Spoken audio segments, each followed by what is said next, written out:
18 years ago, mutations occurred all over the world. Suddenly, towers and gates appeared from nowhere. Monsters began to flood out, threatening human civilization, while a small number of people also awakened superpowers. They were called players. Becoming the hope of humanity and developing into a new faction in the Awakening Association, these young people were extremely panicked, not only because they had awakened themselves, successfully becoming players, and on top of that, Kim Jigyu held a special power known as the superhuman among superhumans, but life was not as dreamy as it seemed. Jigyu faced more difficulties than he expected. 5 years after awakening, he still struggled in the beginner forest when facing low-level goblins. Jigyu was invited to the tower at age 58. He also had a special ability, the so-called privilege reserved for the chosen ones. One would think life afterward would be full of roses, but even 5 years later, he still took hours to defeat a single goblin. Jigyu never thought there would be such a unique player like himself. 5 years had passed, but the status window still displayed his level as 1, and next to the special ability section was an annoying question mark, indicating that he had not yet awakened this ability. Just like that, life pushed Jigyu to become a guide. Today, as usual, he led a group of new players to hunt goblins. For them, this job was quite easy, feeling like they leveled up before catching many. "Wow, leveling up early on is pretty easy," Jigyu said bitterly. "Then tomorrow we will go to the second floor of the tower. See you all at the entrance tomorrow morning." After giving instructions, Jigyu immediately left. Watching his back, the new players began to buzz and discuss. Jigyu was very famous, and they had mostly heard rumors about him. The biggest rumor was that he was the one holding the special ability, but most people did not believe it, because if Jigyu really had that power, he wouldn't still be here doing such a mundane job. There was another rumor saying he was the lowest-ranked player among all players, and over time, Jigyu was given a nickname known by all players. He was the player who could not level up. After finishing his guiding work, Jigyu arrived at this place. It was a shabby place on the first floor of the tower that other players rarely passed through, a place he found because he spent more time on the lower floors than anyone else, and it had become his secret base. Here only one goblin appeared once a day, and Jigyu always persistently trained on this goblin. This time the goblin turned its neck toward him, making Jigyu believe today's hunt would go more smoothly, because as long as he hit the monster's critical point before it noticed him, it would be over. Thinking this, Jigyu began to approach the goblin from behind, gently as possible. But when he was only a few steps away, the monster detected him, and it immediately turned to attack. Thus, Jigyu and the goblin had to struggle with each other for a long time, and as usual today, he had to go through a tough battle. After a hard hour, Jigyu finally defeated it.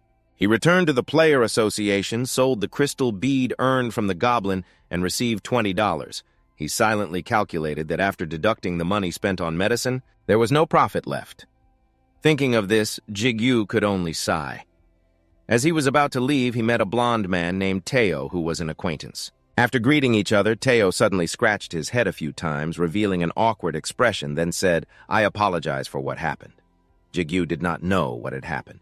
But before he could ask, Teo had already left. Jigyu, carrying that question, went into the office. Seeing the person inside, he immediately asked, "Hey Tae-sik, what's wrong with Teo?" The man named Oh Tae-sik was the manager overseeing the guides. His face also showed a very awkward expression. After a long time, Tae-sik finally spoke. "Well, you see, the new players you were in charge of today will be taken over by Teo starting tomorrow." "Why?" Jigyu immediately asked. "Everything was fine today." Tae-sik sighed heavily and replied, "It seems they have heard the rumors about you." This answer stunned Jigyu for a few seconds, but he didn't seem surprised because this was not the first time such a thing had happened. Jigyu truly felt confused, not knowing about those rumors. What does it have to do with your job as a guide when you yourself have always done well in your role as a guide? Tetsuya could only sigh. Because after all those rumors were true, and every new player wants to find a decent guide for themselves, their conversation was interrupted by the latest news being broadcast on TV. The Angela Guild has just announced their intention to climb to the 75th floor of the tower, and the plan to clear the 75th floor will be carried out tomorrow morning through the Soul Gate. Recently, information about the players has become increasingly dense, turning them into a kind of idol even to ordinary residents who never come near the tower. But for Jigo, those news were like salt in his heart, because for Jigo, becoming a real player was already out of reach. Unable to bear the feeling of being bombarded by this news, Jigyu grabbed the remote and quickly turned off the TV. "Why did you turn it off? I was still watching Tae-sik," asked up to that point. He replied then. T-Sick handed him an envelope containing today's guide fee and didn't forget to remind him about Teo, who seemed tough. But actually, he was also sad and thoughtful, so don't hate him. Jigyu nodded, though very sad, but he clearly knew from the start that this was not Teo's fault. He didn't even have the obligation to apologize to Jigyu for this new hunter transfer, even though Teshi couldn't change this, because the change of guide was the new hunter's wish. But to somewhat comfort Jigyu, he gave him a special job afterward, arranged by Tae-sik. Jigyu had a meeting with Kim Seong-pi, who turned out to be Suk-woo's cousin, and according to Seong-pi, he had always talked a lot about Jigyu. It turned out that although Jigyu hadn't leveled up for years, Suk-woo had been quietly watching over him this time. Jigyu could become the guide for Seong-pi's team thanks to Suk-woo, the former player who guided Jigyu when he awakened, speaking on his behalf afterward. He and the team members began to get acquainted. The only girl in the team was named Kim Han-yoon. The chubby mushroom-headed guy was Jun Seong-gu, and the other guy was named Ji-won. They were all quite open, so the atmosphere was comfortable. The introduction session ended. Jigyu quickly instructed them on the necessary things for the 5-day, 4-night hunting trip. The first day went quite smoothly. As dusk fell, the group started setting up camp to rest, and with his experience, Jigyu quickly finished this task. He also cooked a very delicious pot of curry. The whole group sat down to enjoy the meal when suddenly the guide Jagoon asked, "Oh, right, guide, I heard you can't level up, right?" Seong-pi was startled and hurried to stop him, but Jigyu didn't seem to mind and replied, "Yeah, that's right. Feel free to ask anything you're curious about." Jagoon surely had many questions, but when he saw Seong-pi's bullet-like gaze, he dared not say anything more. They began discussing today's hunting trip. Like most new players, the group of 4 found it not too difficult because the goblins on the first floor were poorly equipped and moved quite clearly. Seong-gu and Jagoon got a few scratches but were healed immediately with medicine. Just consider this as practice getting used to killing. If you stay alert and work hard to level up, it will be fine. As long as you don't encounter a guardian, Jigyu added. The people in the CNP group were all new hunters, so they were quite vague about the concept of guardians. Jigyu explained that they are the protectors of each floor of the tower and rarely appear. They are boss monsters that guilds or large hunter groups have to concentrate on defeating. Only new resources can defeat them. To put it simply, they are like powerful gatekeeper monsters. Although they provide a lot of experience points and good items, at the same time, they are dangerous enough that even rank climbers have to avoid them. Speaking of which, the CNP group all put on serious faces.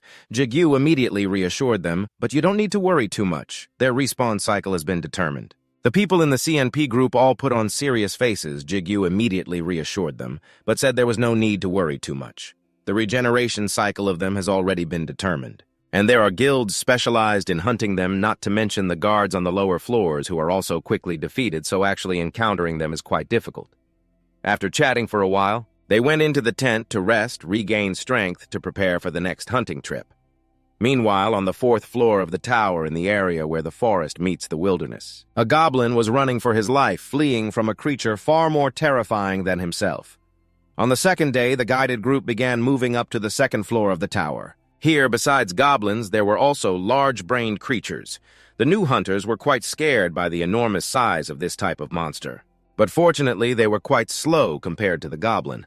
On the 3rd day, they advanced another floor where the large-brained creatures and goblins began to appear in groups. However, they were not smart enough to truly cooperate, and the cop group came up with a method to divide them using just a pebble. Han-yoon hid behind a tree. He threw a stone hard at the head of a large-brained creature which was not smart enough to realize that a hunter was hiding behind the tree, so it turned and fought fiercely with the goblin group nearby. Thanks to that, Seo's group could leisurely level up because Jigyu had chosen safe paths for them.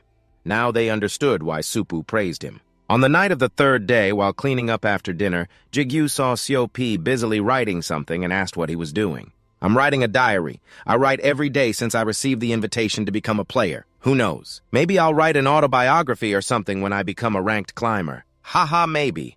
All 4 new hunters were eagerly looking forward to tomorrow because if tomorrow was successful, they could proceed straight to the level 5 test. Only Jigyu seemed to have some worries when mentioning level 5. A peaceful night passed as they advanced to the 4th floor. The mission was not much different. Still facing groups of large-brained creatures and goblins acting together, the only difference was their slightly greater strength and agility, and the group decided to use the old method of dealing with them. The four of them fought with all their strength while Jigyu, as the guide, meticulously observed from outside. Thanks to that, he suddenly noticed something unusual. Dust stirred inside Jigyu, raising a bad premonition, because although today was not the day the Guardian would appear, this was not a good sign. He gripped his sword tightly. Then he shouted loudly to Seo's group, "Everyone, we have to leave here quickly. End this fast." Jigo's mood was extremely urgent. One thing he realized after a long time as a guide was that guiding new hunters was not a game. It could even become the toughest challenge for those who just became players and had no experience.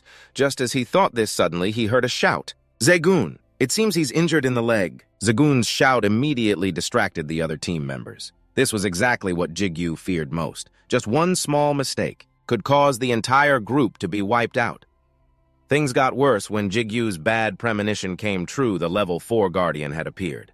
With his experience, Jigyu knew they could not defeat it, so he shouted loudly for everyone to prepare to run. At this time, Jaegwen was injured and had to rely on Seong Pizel to stand up. Han Yun was also not doing well. Now Jigyu took out a smoke bomb from his pocket with a strong effect, threw it toward the Guardian and the monsters, then kept urging the remaining four to run quickly, because this was their only chance. Then, relying on his experience, Jigyu led them to a seemingly safe cave.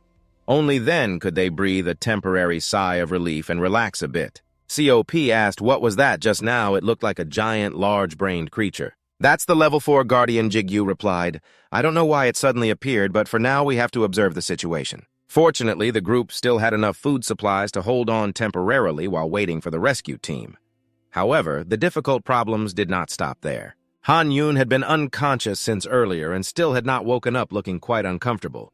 Jigyu checked and immediately realized she had been poisoned. Goblins must take an antidote to recover.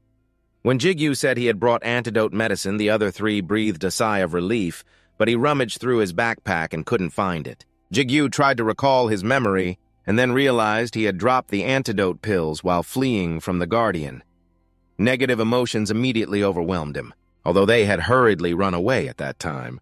But Jigyu did not expect to make such an amateur mistake. He tried to calm down because this was not the time to be shaken, so Jigyu decided he would go out to send a distress signal. When Jigyu said this, all of Songpi, Zaegun, and Seonggu both firmly opposed it because they thought it was too dangerous, but Jigyu reassured them that he had already gone through several rounds of guiding new people and was getting tired of it.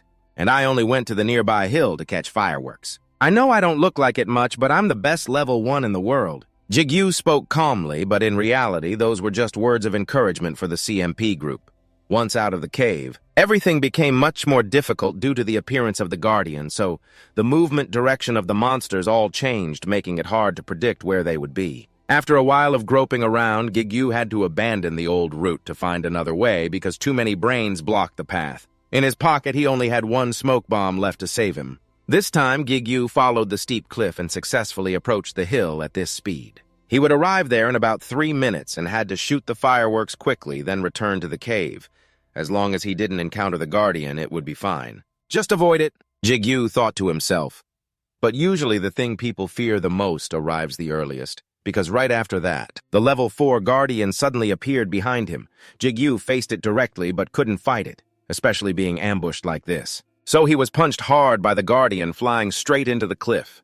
Jigyu coughed up a mouthful of blood, his whole body aching as if his bones were shattered. But he still had to try to throw the smoke bomb to limit the opponent's vision. Then Jigyu picked up the firework launcher, aimed it straight up, and decisively fired a shot. The signal for help was completed. Now he had to figure out how to escape from the Guardian's grasp. Jigyu stood up and started running. First of all, he had to keep the distance between him and it. Jigyu understood this guidance screen the best, so he believed there must be a way, and then the gate leading to the 5th floor suddenly appeared before him.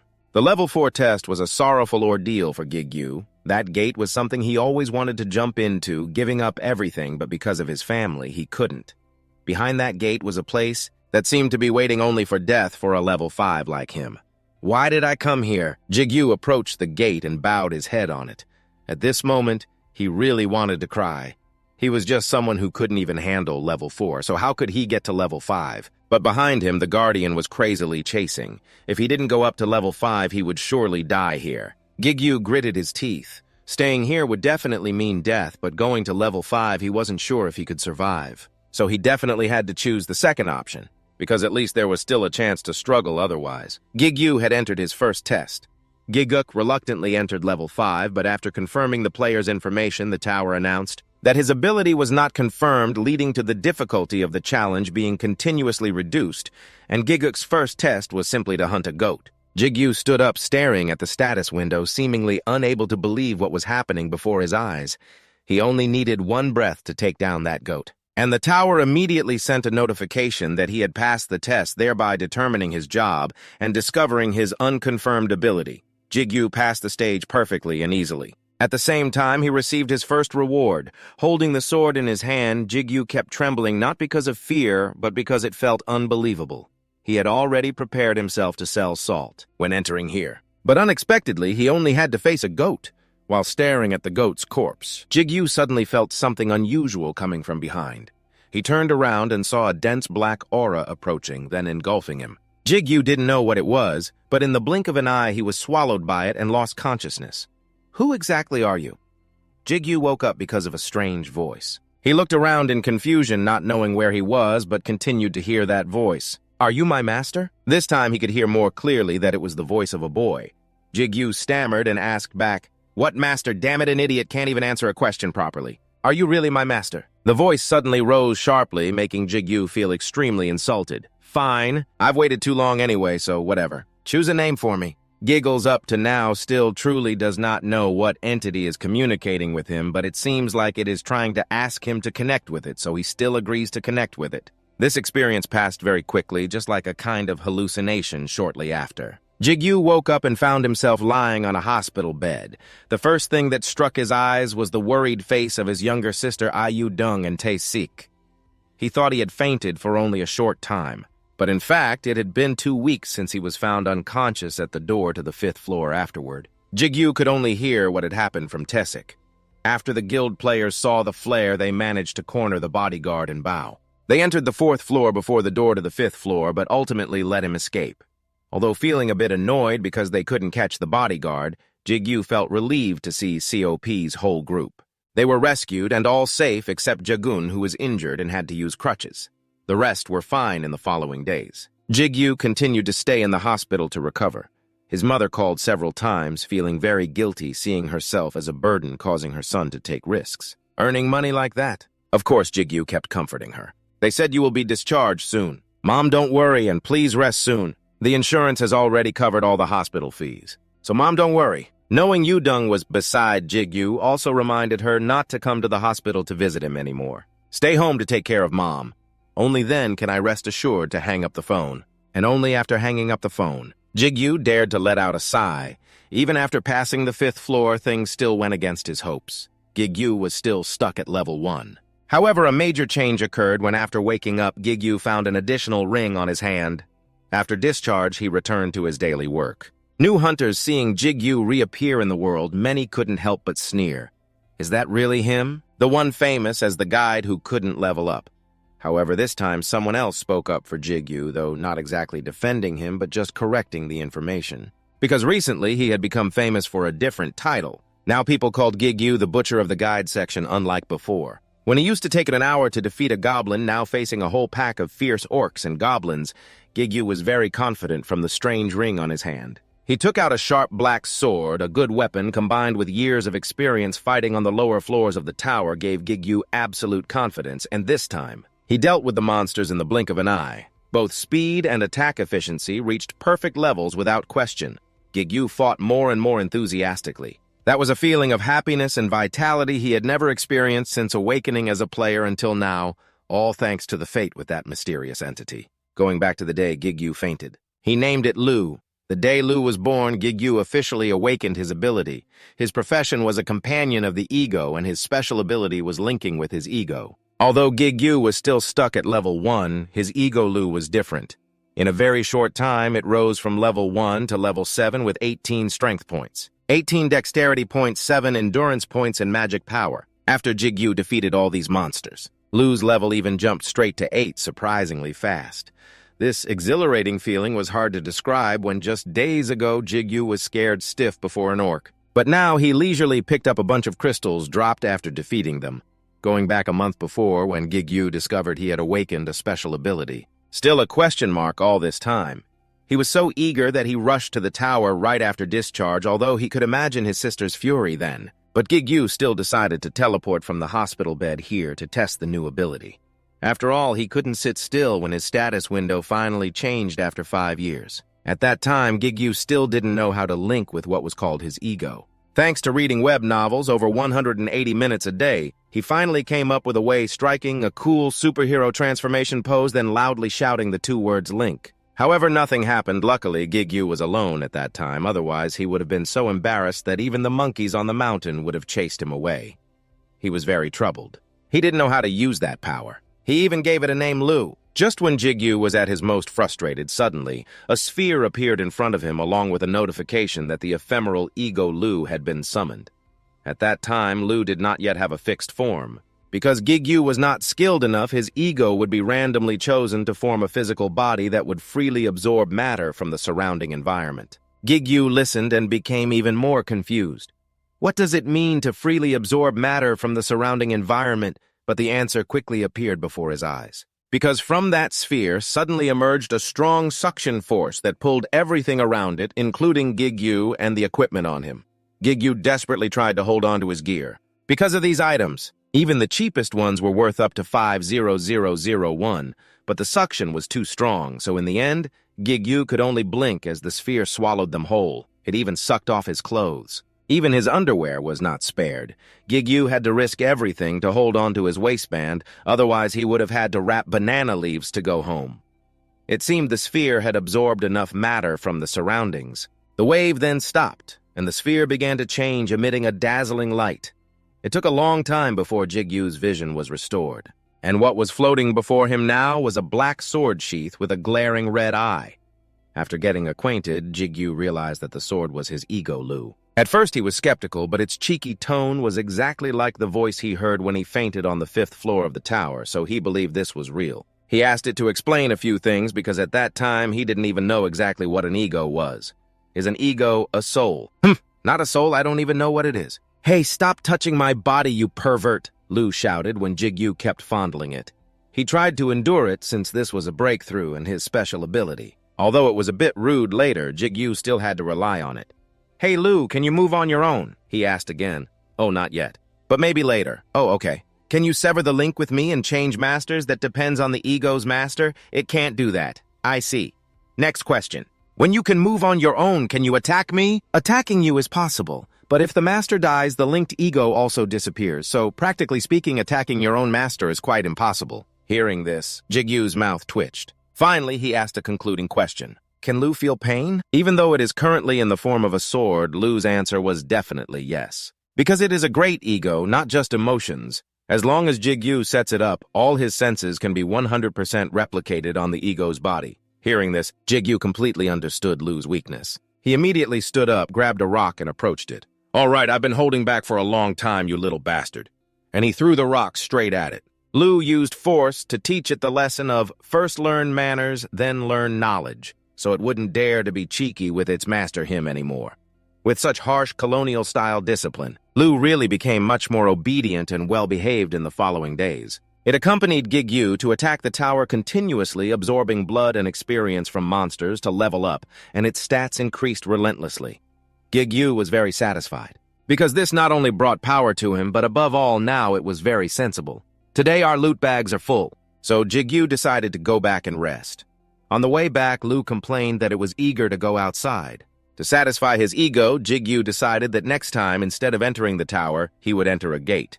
However, when he returned, T-Shich advised him not to enter any gate for the time being, because recently many abnormal gates have appeared, and the latest incident involved 4 high-rank named individuals dying in a gate in America.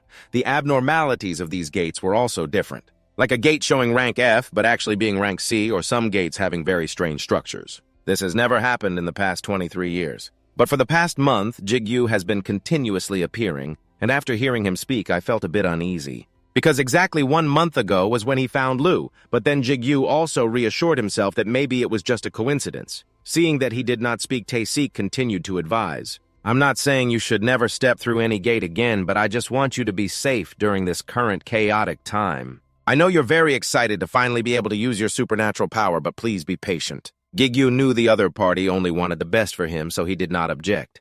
Then the two said goodbye, and Gigyu left the headquarters to return home. Not being able to enter the gate made him quite frustrated. Whether it was pure crystal rare items or mission completion rewards, no matter what, those gates clearly brought greater profits than the tower. Although Tae-sik advised Gigyu not to go. But above his head was a huge debt which forced Gigyu to quickly earn money to pay the interest. Anyway, those abnormal gates were quite rare. Gigyu didn't believe his luck was that bad. So he still went online to look for recruitment information to find members to enter the gates together. After choosing a mission suitable for himself, Gigyu dialed the phone number to contact the poster. Outside a building, people were coming and going busily. Samsu stood up to shake hands and greeted Gigyu. "Very nice to meet you. I am Ha-Samsu, and I am the team leader for this expedition. I am Kim Gigyu, the one who contacted you." He wondered, "Is this your first time gate hunting?" He bowed slightly, about to sit down, and upon hearing this, he looked up and replied, "Yes." Song-Su's face became serious when hearing Gigyu confess, "I'm still familiar with strategies for clearing stages and similar things." He immediately took out a contract and placed it down. The introduction stated this was a contract, but things like profit sharing and breach fees were quite standard. You will see when you read it. We decided to equip dice. While Gigyu was reading carefully, Su reminded him, "We will meet at Gaguri at 2 o'clock in 2 days, and remember not to be late." The magic gate was like a deep circular whirlpool. Gates were usually divided into two groups: one-time gates that disappeared after being cleared and fixed gates that did not disappear and allowed re-entry. Many people stood outside waiting to enter that gate, although the rewards from fixed gates could not compare to one-time gates that offered many special rewards. But many people raided these gates. Because the raiding strategy was widely publicized, the risk was lower. The torches hanging on the walls were still lit, and a voice announced, "If you have finished checking your equipment, then let's go." The sound of hurried footsteps on the road, everyone quickly and without hesitation moved forward. Each person carried armor on their body and walked slowly. On the somewhat dark road, only a few torches lit the way. Gigyu curiously glanced around once and suddenly thought to himself, "They all look strange. They all came here through job introductions like himself." Gigyu glanced at the couple right behind him and silently guessed that those two probably knew each other. Song-Su suddenly looked up as if noticing something. He raised his hand, ordering everyone to hold their positions. From the deep darkness, some mysterious sounds echoed, adding to the fear. Song-Su quickly took out a bow and signaled, "They are coming!" A whole group of crazy zombies rushed out from the darkness, making terrifying noises. Song-Su's eyebrows furrowed, and he shouted loudly, "Tanko, listen to the order, fly." Hun smiled excitedly and charged forward. "Yes, sir." He just raised his large shield and could block a zombie. Gigyu held his weapon tightly, jumped up, and shouted loudly, "Close combat, kill them all, come on." Shu aimed his bow with focused eyes, shooting an arrow straight at a zombie's head, making it fall backward. Another zombie was cut in the neck by a sword. Deo swung his sword powerfully, attacking with a satisfied grin. He fought while complaining that this group was excessive, especially since they were already rotten like this. Deo swung his sword, fiercely attacking with a grin of satisfaction. He fought while complaining that these guys were coming in excessive numbers, especially since they were already rotting like this. Suddenly, a shadow flashed past Deo, making him puzzled. That shadow was Gigyu, who used lightning speed to surge forward through the zombie horde. Attacking all 10 at once, one by one, the zombies gradually decayed between Deo and Byong-hun's open mouths looking up. Even Song-Su and Gazan, with mouths agape, froze and looked up. Byong-hun sat down right beside him, continuously praising, "Looks like this time we'll finish quickly thanks to you, Gigyu." Deo smiled warmly and agreed, "Isn't it you who said you're level 7? I feel like I'm starting to get tired." You smiled faintly and replied, "Just lucky." Byong-hun immediately brushed it off. "No, if you're modest," then he continued, "You also contributed the most when defeating that mini-boss." Byong-hun suggested, after sweeping through, "Let me join your group." Gigyu forced a smile but didn't respond.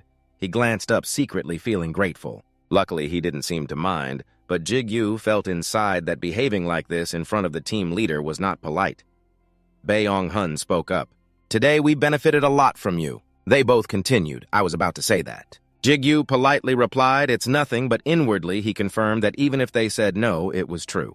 Then Shu approached and announced, "All right, everyone, let's move on." Gigyu stood up quickly, silently asking if Ru was ready. Ru replied, "Zombie blood is useless, master." He reassured, "We will soon reach the boss room, just hold on a little longer." Byong-hun and Deo whispered something together. Suddenly, the two of them smirked slyly. The five of them walked to an iron gate, constantly exclaiming, "This is the boss room." Jigyu wondered silently. "Are these iron bars to keep the boss monster inside?" Song-Soo spoke up. "Now I will explain the method to defeat the gatekeeper Talon." While he was speaking first, Talon is a giant vampire. Another voice interrupted, "Really?" Bae-Ong-hun showed irritation and impatience.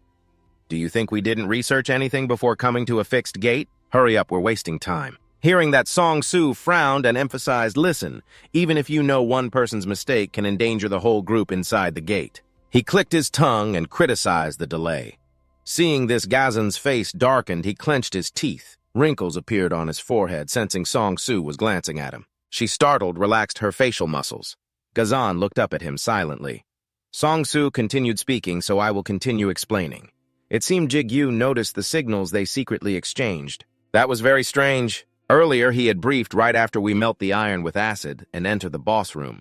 "Talon will sit with his back to us as soon as they step in," a whispering voice rose. "He's bigger than I thought." Song-Soo's hand was in a bow drawing position.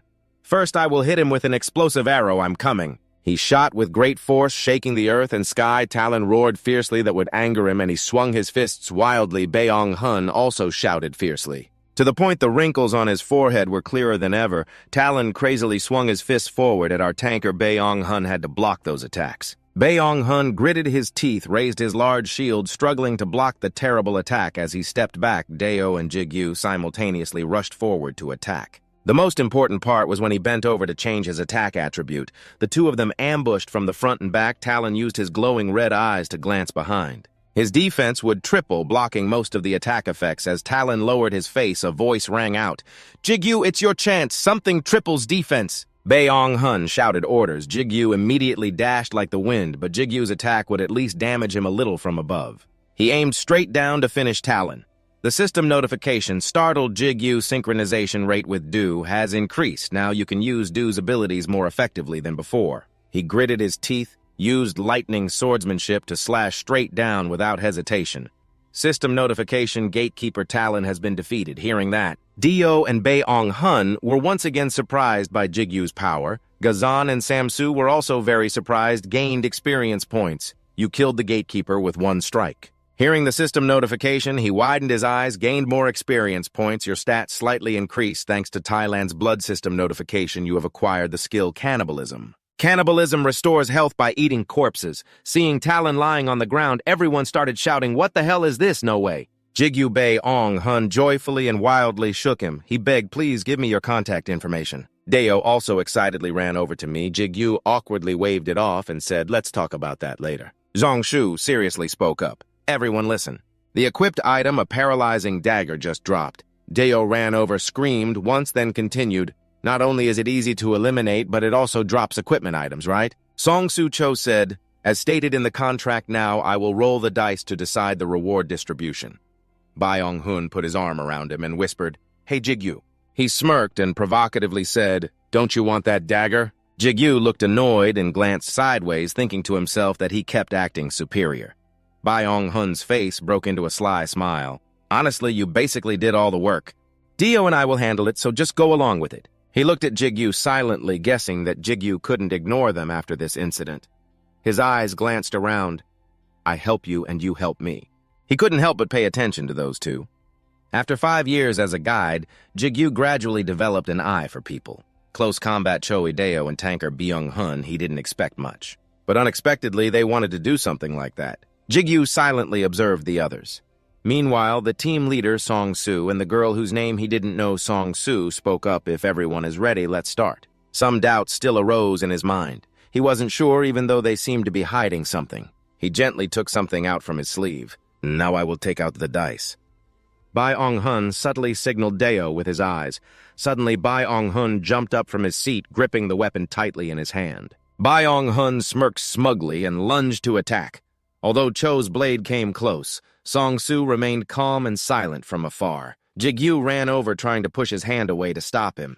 He pulled Bae-Ong-hun and rushed to another spot. They both slammed hard onto the floor. Jigyu pressed Bae-Ong-hun's head down firmly. He gritted his teeth and said, "Jigyu, I thought we were on the same side. If I act rashly now, I might die." Then Bae-Ong-hun shouted loudly for help. "Deo, do something!" Deo trembled in fear and shrank back. His eyebrows furrowed, not daring to step forward. Jigyu's eyes suddenly became serious and worried, thinking almost. Bai Onghun shouted, "Just kidding, I'm only joking." He could have died already. He used a scrutinizing gaze to glance up. It wasn't team leader Ha Song-soo, but that filthy bastard. Suddenly, an image of Gazon with glowing red eyes and a fierce, terrifying expression appeared in Jigyu's mind. He didn't even see her draw the dagger. Thinking of this, his face darkened and he silently wondered, "Isn't she a mage really dangerous?" Jigyu glanced at Song-soo, assuming Ha Song-soo was the same. He recalled the moment when he calmly faced the dagger. It was aimed at him. He didn't flinch as the blade swung toward his throat. Instead, he just sat and watched. Suddenly, Jigyu bluntly questioned, "Who are those two?" Song-soo slightly tilted his head, his mouth curling into a faint smile.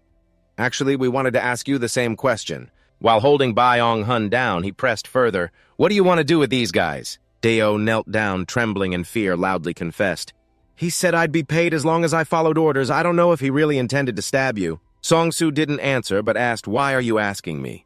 Jigyu calmly replied, "After all, you're their target." He raised his hand to support his chin, looking thoughtful for a while. Then Song-soo turned and softly called Gazon as if understanding. Gazon immediately cast magic. A black aura radiated from her body, her eyes blazing red. Jigyu's eyes widened in disbelief at what was happening before him in an instant. Gazon shot forward at the speed of light toward Deo, striking him hard in the back from behind. Seeing Deo about to fall and smash his face on the ground, Jigyu thought silently, "Just as I thought, she's very dangerous." His eyes widened and looked away. Suddenly, Jigyu slammed Bai Onghun's head down to the ground, knocking him unconscious. Afterward, he stood up quickly in front of Song-soo's witness. Jigyu raised his hand with a somewhat surprised expression, wondering if it worked. He was about to bend down to pick up the dagger on the ground and said, "Anyway, I'll take this dagger." Song-soo immediately wondered why. Jigyu casually replied, "I saved your life, so I think it's okay for me to take this dagger." He was immediately brushed off by him. "I think that's a bit much." Song-soo's words carried a hint. An item like this is nothing to someone like him, right? Suddenly, Jigyu looked up cautiously, and confusingly, he immediately questioned, "Do you know who I am?" He spoke while glancing slightly behind the gaze-on area. "If you have someone like that as a bodyguard, it means you are not an ordinary person. I am not interested in you. I also don't want to investigate or flatter you at all." Suddenly, Jigyu's eyes lit up. "Tell me I will handle these two guys for you. I plan to hunt a bit more before returning." Ru transmitted information through thoughts. "That girl named Gazon is very dangerous," he replied. "I know, that's why I only talk to them. Should I run away or something? That's even more suspicious." Du was surprised. "You know they are dangerous, but still let those suspicious guys stay with them. Why even strip them of their gear?" Jigyu continued. "After all, I saved his life." He spoke up and added, "Thanks to that, we can stay and grind like this." The system announced, "You have absorbed the endurance of zombies. How do you feel like having two hearts?" "Have you heard of pub guns?" Du immediately reminded the owner, "I'm a bounty hunter, and I repeat, zombie blood tastes awful." Jigyu waved it off. "All right, we will go outside. No more zombies, and we have absorbed enough blood." Ru absorbed stats skillfully through blood strength from goblin stamina from zombies, so his stats are much higher than normal for his level. He said, "The Iron Gate has been destroyed for a while now. Stop by the reward room before leaving." Jigyu stood before Talon's body at the reward room, a cramped space only accessible through the gatekeeper's corpse. He raised his hand slightly, intending to touch it. As the name suggests, it's the place to receive rewards after clearing the gate. In his heart, Jigyu called Ru, who responded, "Yes." He pressed, "Has there ever been anything like this before?" Ru answered immediately, "No." Jigyu touched the glowing wall, agreeing, "Right inside it looks like a hollow." He raised Ru to ask for opinion. "What do you think, shall we break it?" Ru replied, "I agree, master." Hearing that, Jigyu swung strongly forward. Just as he broke the wall, Ru shouted to stop. "Wait!" A thick layer of dust surrounded the atmosphere. Jigyu waved away the dust and asked, "So much dust, what do you think?" Ru only replied, "Ego." That made him confused. Hearing this, Jigyu widened his eyes in surprise. "I sense another ego here." He wondered, an ego in a place like this. An ego glowed amid the thick dust. Jigyu kept wondering as the ego emitted gray dust smoke. How is that possible? Are egos common? Then what have I been doing for the past 5 years? Vu hesitated. That's because the master is you. He continued, "What?" Ru tried to calm him. Nothing, master, just find the ego, it's somewhere in here. Stepping into the thick dust, Jigyu coughed a few times. He looked up and realized this gate is too old. There's probably nothing left. Vu said, I told you. I think there is an ego here. A shiny white sword with a bright glowing blue gem. Jigyu stood before the sword feeling strange. What is this, Excalibur or what? He asked for opinion. Should I take it? Within 3 seconds, Jigyu grabbed the sword, intending to pull it out. Suddenly, the gem's light shone even brighter. The light was so strong it seemed to swallow everything. A gentle voice sounded as Jigyu's eyes slowly opened. Are you my master? He raised his hands. A pure white space appeared similar to when he met Du, but the feeling was very different. Jigyu floated in the bright white space, hazy and vague. He asked, Are you the ego inside this sword? The ego immediately replied, Yes, I have always been here waiting for a master. Will you answer my call? Hearing that, he sincerely confessed, I'm not your master yet, but I want to silence that ego. After a moment, he proposed, Then please choose a name. Jigyu emphasized L. From now on, your name is L. Returning to reality, he still stood there, holding the white sword tightly. The faint light shone on Jigyu as he looked up with somewhat hazy eyes. This second time, there was no feeling of strangeness, because he had already experienced it once. Suddenly, a loud noise startled him, eyes wide open. Small stones cracked and fell like rain from the ceiling. Within 3 seconds, larger stone debris also fell. Ru shouted, Run, boss! Worried, he urged the master to run. Jigyu looked around and shouted, I know already. Ru immediately questioned, Who are you? Io confusedly asked back, Who is asking? Ru arrogantly and confidently replied to me that he is an excellent and great ego while Jigyu was busy fleeing from there. Angry, he shouted at the two of them to be quiet immediately as he stepped out, suddenly pausing, thinking about the sharpness of his talent. He had to go to the reward room. Suddenly, a large rock fell, startling Jigyu. His eyes opened wide, looking as if worried about something on the floor. Jigyu's feet stood on a very fragile boundary as the floor seemed about to crack. He opened his eyes wide, determined, reaching out and shouting, Please! Please. The system asked if you want to go to the reward room. Jigyu immediately urged to hurry. His eyes looked down, gritting his teeth to endure. Suddenly, Jigyu's eyes widened as he saw something surprising when the gate opened, revealing a giant orange-yellow pupil.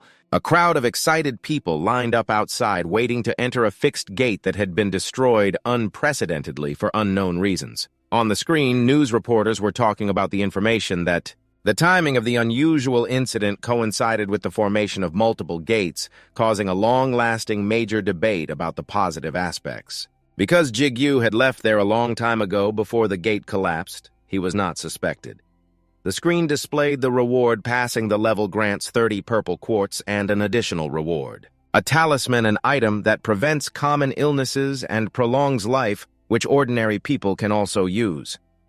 Jigyu and Dudong stood beside his mother's hospital bed. Although it was still not enough to cure his mother's illness, it was still useful, and the money he received from the quartz helped Jigyu transfer her to the hospital, where she seemed to improve a bit. The sky was clear outside the tall skyscraper. After deciding to climb the tower once more to the 5th floor, as he stepped up, he couldn't help but gape, looking up at himself. He had heard that the inspection floor was quite developed due to the lack of monsters, but this was just an ordinary city. Giguk walked on the crowded street. People passed by and through the 5th floor, where he was found unconscious as well as alone, with a sword fighting a pack of wolf beasts on the 6th floor. Then came another group of monsters, defeated by Giguk on the 7th floor. After that, he and his teammates continued to fight on the 8th floor. In front of Jigyu were towering mountain ranges. He held the sword firmly in both hands, and on the 9th floor, 2 gems on the 2 swords simultaneously emitted light. He had never dreamed of this until recently. In Jigyu's mind appeared Sugo's words, "Rank is not important." Those words kept ringing in Jigyu's ears, and as long as he did not give up, finally his special ability would unfold. Jigyu slightly smiled inwardly, affirming that Sugo was right. The 2 rings on his hands also began to glow, seeing that Jigyu lifted them up, smiling with satisfaction. Leveling up was quite good. Because experience was divided, leveling up was a bit slower. But thanks to synchronization, he also felt himself getting stronger, he thought silently. I thought it was extraordinarily strong because maybe there was a demon sealed inside it. But about the demon, sorry, I don't remember anything. Suddenly, Jigglypuff recalled the giant bright yellow pupil. The demon was that giant eye, he muttered, speculating. While pressing on the system panel, it seemed like he could be stronger if he had more egos. He thought he had to find more egos. Ru asked.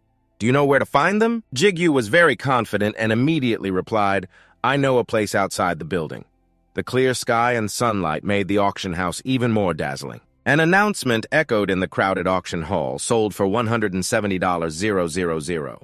In his heart, Jigyu silently questioned, Do you feel anything? Du thought for a while, then said, No, I haven't felt anything yet. He was disappointed, thinking he should have known that egos couldn't be so common. The unfinished sentence made everyone more curious. The last item of the day, a shiny bracelet appeared, and the main item of the auction was the wounded warrior's bracelet. Everyone who saw it couldn't help but admire it. It was an item that would increase regeneration speed. At the same time, Ru and El both confirmed it was an ego. This made Jigyu's eyes widen in surprise. The sunset sky gradually turned orange layer by layer with fluffy clouds drifting lazily. He walked alone on the crowded street, people passing by. Jigyu's face was tired and exhausted. He didn't expect the auction to be so tiring. Everything was so expensive. El explained, It's the main item, so there's no other way. The owner bluntly criticized the poor owner. He forced a smile to comfort himself. At least the paralysis charm sold for $100,000. Du seemed about to be speechless at the owner's strange expression. While speaking, Jigyu smiled frighteningly and said, El, let me kiss you all once. Du immediately scolded, Are you crazy? El tried to call out and stop the owner as Jigyu stepped out of the convenience store, saying, Thank you for coming again. He walked while talking on the phone. Yes, I'm on my way back. Is there a problem? No. Yes, there is a problem. Jigyu immediately complained, It's hard to find the team. I just left the gate. And the player was even more troublesome than the monster. The person on the other end shouted loudly, What? You entered the gate? I told you to be careful now. Jigyu fearfully stammered, It's an F-rank gate. I know I'm only level 1 with basic equipment. I can't get a player rank, so I can't solo. The other side sympathized, I know I can't do anything else. He continued, See you later. The night sky had covered the entire city. Jigyu reminded, Don't forget I said I would treat you to a meal to celebrate your promotion. He continued, It's not that I don't like climbing the tower, but Du also needs to grind, so progress is very slow. Step by step climbing the stairs slowly, Jigyu's gentle voice sounded, and the reward from the last gate was also very good. He sighed and said, Well, one way or another it will work. I have taken care of urgent matters. Jigyu smiled, lifted the bag, and bought beef. Io kept praising, You are really modest, despite just earning some money. Du immediately thought it was stingy. Hearing that, he almost scolded, How do you feel lately? Since the last time I reformed your character, huh? Fearfully, he replied, I'm sorry, Jigyu, troubled by thoughts of wanting to earn a lot of money and move elsewhere as soon as possible. I want Du to be able to go out more safely. He quietly climbed the stairs. Suddenly, Jigyu noticed something in midair. A small cluster of light appeared unexpectedly. What is that? The light burst larger and larger in front of him, each ray seeming to cover the entire city. Jigyu wondered, a gate. The screen displayed standardized text about gate formation. Stay calm. A gate has just formed and is not dangerous. Please assess the situation before calling 112 or contacting the association. Keep distance. Entering an unclear rank gate is very dangerous. Even if you are a player, entering a gate without association verification will result in up to 5 years in prison, or a fine up to $10,000. Collect reliable evidence. If there are many witnesses present before association verification, conflicts may occur. If you witness an incident alone, please leave evidence. Priority and privileges will be given to the first person who finds it. Korean Player Association. The Gate Supervisory Board head TXO sat attentively in front of the computer looking to see. He took a cup, moved the mouse, and clicked somewhere. TXO smiled, holding the cup of water, murmuring with satisfaction near Jigyu's house. He sipped the water while reading a report suddenly sent. TXO choked on the water. Water splashed everywhere. Other employees outside couldn't help but notice his startled shout. Kim Jigyu spoke up, If you don't enter the gate within 5 days, the conquest right will be lost and auctioned. The employee carefully reminded, There are other conditions as well. Please remember, thank you for the quick report. Tae-sik stood waiting, then slowly stepped up and asked, Done very diligent. He suggested Jigyu talk a bit. He immediately agreed, Okay. The two of them went into a nearby coffee shop. Jigyu wondered, Is it too sweet? Tae-sik stirred his coffee and replied, Not sweet at all. Coffee should have syrup added. After saying that, he drank the water in one gulp, then slammed the cup down on the table with satisfaction, even knocking his player ID card onto the Korean Player Association. Tae-sik asked, Accidentally an S-rank gate, huh? Are you confident? Jigyu smiled and waved it off. Come on. You shouldn't underestimate me. I'm much stronger now. His face showed obvious disappointment and gloom. I didn't know about that. But I know you are very stubborn always. Stop laughing, damn it. What floor are you on now? Seeing that Jigyu smiled lightly, then said, Floor 11. Today I just passed floor 10. Tae-sik asked about rank. Jigyu didn't answer, but bluntly said, You already know. Suddenly he spoke a single word that startled Jigyu 4 days. Tae-sik's eyes looked straight with determination. Jigyu didn't answer, but bluntly said he already knew. Suddenly he spoke just one word that startled him 4 days. Tae-sik's eyes looked straight ahead with determination. His firm voice emphasized, Complete the preparations in 4 days, then come with me. Jigyu asked confusedly, Why? He only lowered his voice and replied, I want to see if you're okay when you go in. If you're not well prepared, I won't let you go at any cost. Scene changes to 4 days later around the room were weapons prepared in advance. Only Jigo's voice echoed, Unexpectedly, something like this exists in the basement of the building. This is a training room, but it's just not used much these days. You look up and silently think about expanding the space with protective barriers around the walls. Surely I have underestimated the association. Tae-sik stepped in and questioned, How do you feel? That inevitably startled Jigyu. He asked if he was interested. There is a position in that association. Tae-sik adjusted his sleeve cuff and calmly confessed, I think you would make a good intermediary, or another position would also be fine. Jigyu flatly refused immediately. Thank you for the suggestion, but I have to decline. You scratched your head shyly and shared, I don't want to settle anywhere yet. Tae-sik's calm voice sounded, Is that so? You will always be welcomed here, so just say a word. Suddenly, Jigyu remembered someone and immediately inquired, What about Taeoban, the guide who disappeared when he was promoted? He then continued while still rolling up his sleeves. The Caravan Guild Gate, right? I think he joined there. He is very different from the resilient kid I once knew. Jigyu couldn't help but be happy to hear that news. Great. I have to visit him sometimes. Although I have never heard of that guild. At some point, Tae-sik's 2 hands were full of veins. Jigyu pressed on like this. You said we will fight without weapons. He was startled and exclaimed, What? Suddenly Tae-sik's eyebrows furrowed. His gaze seemed disdainful. Oh my, it seems like you are underestimating me because I have been too busy with office work lately. He reached out to a small layer of bone, which suddenly dissolved in a circle as the wind blew in. Jigyu stood still increasingly. The wind approached, making him open his eyes wide in surprise. In an instant, a strong wind blew, making Jigyu stagger and unable to stand firm. Tae-sik's confident words and gaze sounded, You couldn't hide your fear. Once an expert, always an expert. Don't underestimate someone who was once a Dan Sao. His whole body was suddenly surrounded by a cursed aura. Stop joking, get up. In his heart, Jigyu thought he knew he couldn't defeat him, so he decided, Then I will learn a bit, but I won't back down before fighting. When looking up suddenly, Jigyu was startled, opening his eyes wide. Tae-sik stomped strongly. Another strong gust flew to him. Jigyu immediately stood to block that wind. He tightly held the sword in his hand and gritted his teeth, enduring Gigyu's 1 foot brushed aside, just as Tae-sik lifted his foot to attack again. Jigyu held the sword firmly, intending to charge. He asked, Are you sure you are prepared? You did not answer, but kept panting. Dan Sao is still Dan Sao after all. It reminded Tae-sik's pale face as he shouted loudly, Focus, losing vigilance at the gate means death. Panting, Jigyu looked straight ahead with determination. He said, Right, I have been too arrogant. He gritted his teeth, enduring thinking if he had prepared a plan. Scene changes to 4 days earlier, East Demon District Player Item Auction Market. Rue said, What are the items for? There are no items better than ours, boss. Jigyu lifted the phone to answer while brushing it off. Not like that, I still don't have any good armor. He said I can't keep wandering around like this. And who knows, maybe I will find a true self. Io continued, I will let you know as soon as I sense one nearby. Master, under the clear sky, the sunlight shone brightly.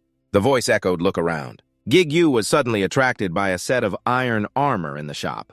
The system recorded it as useless iron armor from a clumsy blacksmith. Normal rarity effect increases defense by 9 points. He quietly turned and looked around at the sets opposite. Jigyu bent down to look at the price, startled. The system recorded it as useless armor from a clumsy blacksmith effect increases defense by 7 points. He left and sat down by the roadside, depressed and gloomy. Both Elle and Rue couldn't comfort Jigyu, who complained that cheap stuff was terrible and disgusting, while good stuff was disgustingly expensive. Not easy at all. Rue and Io simultaneously called out Boss Matter. Outside a shop, an adult and a child were arguing. Mitsu shouted loudly, That's not true. Your grandfather was a great artisan, the adult dismissed. Equipment that cannot display item information. What's so great about that? The boys still thought Uncle Si was wrong and the old man was very skilled. The other person then disdainfully said that advertising a store that doesn't do business properly is useless. Even if you go, you'll just be kicked out again. From afar, Jigyu approached and called out, "Hey, Min-Soo!" Surprised, the boy turned around to look at him, and Jigyu suggested that the boy lead the way for him. Jigyu bowed gently and spoke about the boy's store. Hearing that Min-Soo immediately agreed, his face lighting up like a star. Yes, the two of them quietly went down to a basement level. Jigyu still felt doubtful inside. "Are you sure?" Ellen Rue answered firmly, "Yes, master, absolutely sure." Rue explained that all the clothes the boy was wearing were egos. Elle explained that they were created by humans but still somewhat held the power of an ego. Rue was angry and scolded. "Don't say what I want to say anymore, damn it." Min-Soo opened the door, smiling brightly, and called out loudly, "Grandpa, I brought a guest here." The old man gently reminded Mitsu, "Didn't I tell you not to bring guests here?" The boy replied, "But I want everyone to know about you." The old man then scolded him, "You also have many beautiful clothes, so why are you wearing the ones I made? Your father will be angry if he sees that." Jigyu quietly looked inside the door. Suddenly his eyes lit up as he sensed something. "This has a fragrant smell," he emphasized. Jigyu stood still in front of the dark room filled with items. Everything here was ego. He looked at the items in the storage room. He couldn't help but exclaim, "How can one person," Rue continued, "they all only have one Rue," affirming that all were egos. Jigyu wondered, isn't ego the English word for banga? "Why are you standing still in front of the room for so long?" The old man propped his chin with his hand and bluntly said, "Not for sale, so please leave. I have no intention." "Selling to those who don't understand the value of the item?" Ji-chun, the blacksmith, said while flipping through pages of a book, his voice low and sincere. "This isn't the first time. I've met people who look down on this work." Suddenly, Ji-Ji-Yu spoke firmly, making the old man look up. "I will buy it." Ji-chun waved his hand dismissively. "I said no sale. People like you wouldn't know how to use it even if you bought it." "You wonder if I can use it, then you'll sell it, right?" The old man showed disdain. "Ridiculous, please leave." But Jigyu seemed uninterested and kept raising his voice, searching for an unnamed level 79 sword. Ji-chun was startled, jumped up, and shouted loudly, "Don't tell me." "You can see the quality of each sword," Ji-kyung said calmly. "Of course you have this ability too, right?" Hearing that, the old man exclaimed, "Oh my," then softened and smiled, suggesting, "Then try your luck with it." Finding someone who understands and deserves the weapon in their hand is the greatest wish of every blacksmith. Ji-Ji-Yu silently, gently stroked the shiny blade. He raised the sword high, deciding that from now on its name would be Satanist. Seeing this, the old man was wide-eyed and open-mouthed in surprise, and even Min-Soo was very surprised, staring wide-eyed. However, the sword did not light up for a long time, and the space became very quiet and awkward. He guessed that maybe it didn't like this name very much. Jigyu hesitated and wondered, is that so? Jigoro and Tashiro stood facing each other, preparing for the fight. His eyes blazed with fire, emitting a murderous aura. In the blink of an eye, Jigoro dashed quickly forward toward him. Like a gust of wind carrying the power of lightning and fire, the electric flame flew straight at the opponent. Despite the sword gradually moving toward him, Tashiro stood still, unshaken. Jigoro gritted his teeth, determined, gripping the sword tightly, and swung it hard. As soon as Jigoro struck, the opponent easily blocked it with one hand. "You two?" Tessic frowned, showing wrinkles, shouting loudly. "I can still feel your hesitation when swinging the sword. Using all your strength aimed at the target, you think this small effort is enough to scratch me." Jigglypuff gritted his teeth and endured, his eyes blazing fiercely. His opponent was a fairly high rank. He tried to remind himself to focus. Jigglypuff raised his sword, intending to strike. Immediately, Tessic dodged the blow again. Jigglypuff kept swinging. Tessic dodged behind. He turned to attack again, but was blocked once more. It seemed Jigglypuff's strikes did no harm to him. Tessic raised his hand to punch. He immediately ducked to avoid the blow. Jigyu swung his sword again to strike. Just as he lowered both swords simultaneously, Tessic stepped back. No matter how hard he tried, he couldn't defeat him. Jigyu's eyes widened in surprise. Tessic seriously looked straight ahead, bent down, and threw a punch with his palm. As he approached, Jigyu reflexively raised his sword to counterattack. The scene changed as he lowered his head, puzzled. "Why can't I connect with them? Are these the egos, Rucho, or are they just second-rate items? Not only that, egos are usually very strict in choosing their owners. I'm not too difficult, but don't think they can be like me. Aeolian comforts me. I like you, master." You have to decide. I will try one last time. Vu smiled faintly and said, give up. Jigyu irritably questioned, since when did you learn to talk like that? You seriously placed your hand on an item named Branhart. Suddenly a light emitted. That light attached to you. The system announced connection established. You have just connected with an ego Branhart. Due to lacking some skills to use, you will not be able to fully utilize all Granthurst abilities, losing almost all ability to switch scenes back to reality. T6 fist punched hard into Jigyu's body, immediately emitting light. Granthurst, level 7, power 15, speed 3, durability 40, mana 6, additional skill increases, defense 12. Granthurst regenerates accumulated damage. His face showed clear confusion. A burst of power exploded from Jigyu's whole body, flying straight backward, hitting the wall hard. His eyes rolled, white mouth coughed painfully once. Then Jigyu collapsed, face hitting the ground, coughing continuously. Still trying to stand up, a bottle of water was thrown in front of Jigyu. T6 suggested drinking it. This is medicine for internal injuries, he sneered. My hands are shaking so much I can't even open the cap, he said. You are past it. Jigyu looked up blankly at Tetsuya. He smirked and affirmed, I just said that. You are past it. I thought you couldn't even touch a single hair of mine, but Jigyu thought silently, this method is not a coincidence. Did I go too easy? Suddenly, Tetsuya questioned, what do you mean just now? Giggles smiled and replied, it's my item, he continued. If within 1 week from today, you still can't pass the stage above, I will send someone down from now on. Hope you get lucky passing the level. T6 turned seriously to remind, I give you 5 days only. If you can't pass within that time, forget it. I will go in to rescue you. Jigyu awkwardly tried to stop him. No need, he didn't let him finish and interrupted. That way is much cheaper than paying transportation fees for agents, Teshik asked, concerned. Did you bring enough medicine and food? Jigyu answered all good. He asked again about smoke bombs. You answered, of course. Teshik reminded, even if this is a ranked stage, don't be complacent. Jigyu immediately obeyed okay. Ru wondered, isn't this gate the same level as the zombie gate? Why get so nervous? It doesn't look very dangerous.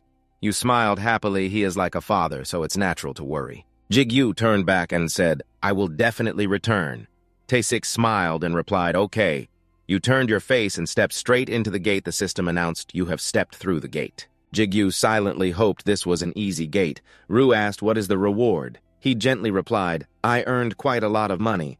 Ru wondered, how do you know if this gate is easy or hard? While answering, Jigyu glanced around anyway. I have to get through it. His face darkened as he muttered, because this is a ranked stage, there is a chance of a difficult tower or dungeon gate appearing. As long as it's not a maze level, I can get through all. Jigyu firmly held the sword praised. Well, he slapped hard the wolf beside him. His lightning power spread in the wolf's mouth, making it seemingly unable to resist. Jigyu stomped hard on the ground, his face serious, looking back. Time to stop chatting. From the darkness appeared a pack of wolves ready to attack Jigyu. He smirked. Leveling up, the white wolf was sliced straight down the middle of its face, splitting its body. Thanks to that, L also successfully leveled up. Jigyu held the spear horizontally and continued charging into the white wolf's den to finish off the remaining ones. Notifications popped up continuously in this life-or-death battle. Granhart increased accumulated damage facing the attacking wolves. One slipped through to attack Jigyu's blind spot, but he was not afraid, even smiled mockingly. The small mouth screamed in the dark cave. Ru's ability. Instantly, the white wolf opened its jaws, biting sharply, but at that moment, a pillar of light shot straight into the cave, blocking all sight. Jigyu probably finished off all the wolves. He sat down heavily, sighing to rest a bit. Vu quickly spoke. Human, don't be rude to your master. Jigyu ignored. He pulled his sleeve to look at the watch. It's already been 5 hours. Sitting, collecting Lu in the cave, he kept staring blankly, wondering unknowingly that around him appeared faint purple stones because they were named stars. So there was no difference with the others anyway. It was easy. Jigyu took some tough food, trying to bite it while mumbling that with his level it was not easy to get in here. But this time, thanks to luck, he kept questioning himself, thinking he definitely needed to reach rank A, but this rank was classified without relying on any device. If I am far from my ego, I will only have skill level 1, which is unpredictable. Tranzigui remembered the calm face of T-Shich and commented that even Tae-Sik-hyung could not do anything. This ability was really true. After eating, he twisted the bottle cap. The voice still continued to sound once the owner's skill levels up.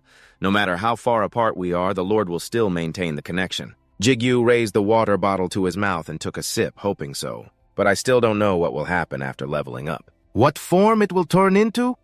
Ru continued to speak with a moral tone depending on the ego, but Jigyu couldn't stand it anymore and flicked him, threatening, you talk too much and are always sarcastic. Be careful, I'll hit you. Ru sharply retorted, "You already hit me." Gigi still sat leaning against the rock, mumbling to himself. Besides not knowing how to improve, he also didn't understand this rule level 17. Strength 40, speed 54, durability 50, mana 34, supplementary skill cannibalism. Reading the last few words, Gigi was startled. Cannibalism, really? Cannibalism, really like that? Cannibalism, you do that? Ru, after hearing that, shouted back loudly, "Are you crazy, human?" Jigyu laughed slowly, stood up, then briefly explained, "Just kidding." He slung the backpack over his shoulder decisively and moved on. Rested enough time to leave. But he suddenly hesitated when he felt the backpack on his shoulder was a bit cumbersome. His pouch was full of items, and especially the healing smoke bombs. Should he buy a bigger bag? Suddenly, Jigyu thought of something. His eyes widened as he stared at 3 bottles with 3 different colors lying in the corn medicine basket. If he drank these, he would have more space. Without thinking much, he clicked his tongue and quickly decided to use them all.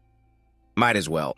At this moment, Vu suddenly screamed a warning, sensing a strong energy source coming from the other side. Near the boss door, surely inside, Jigyu leisurely poured all the corn medicine bottles into his mouth, replying, "He already knows.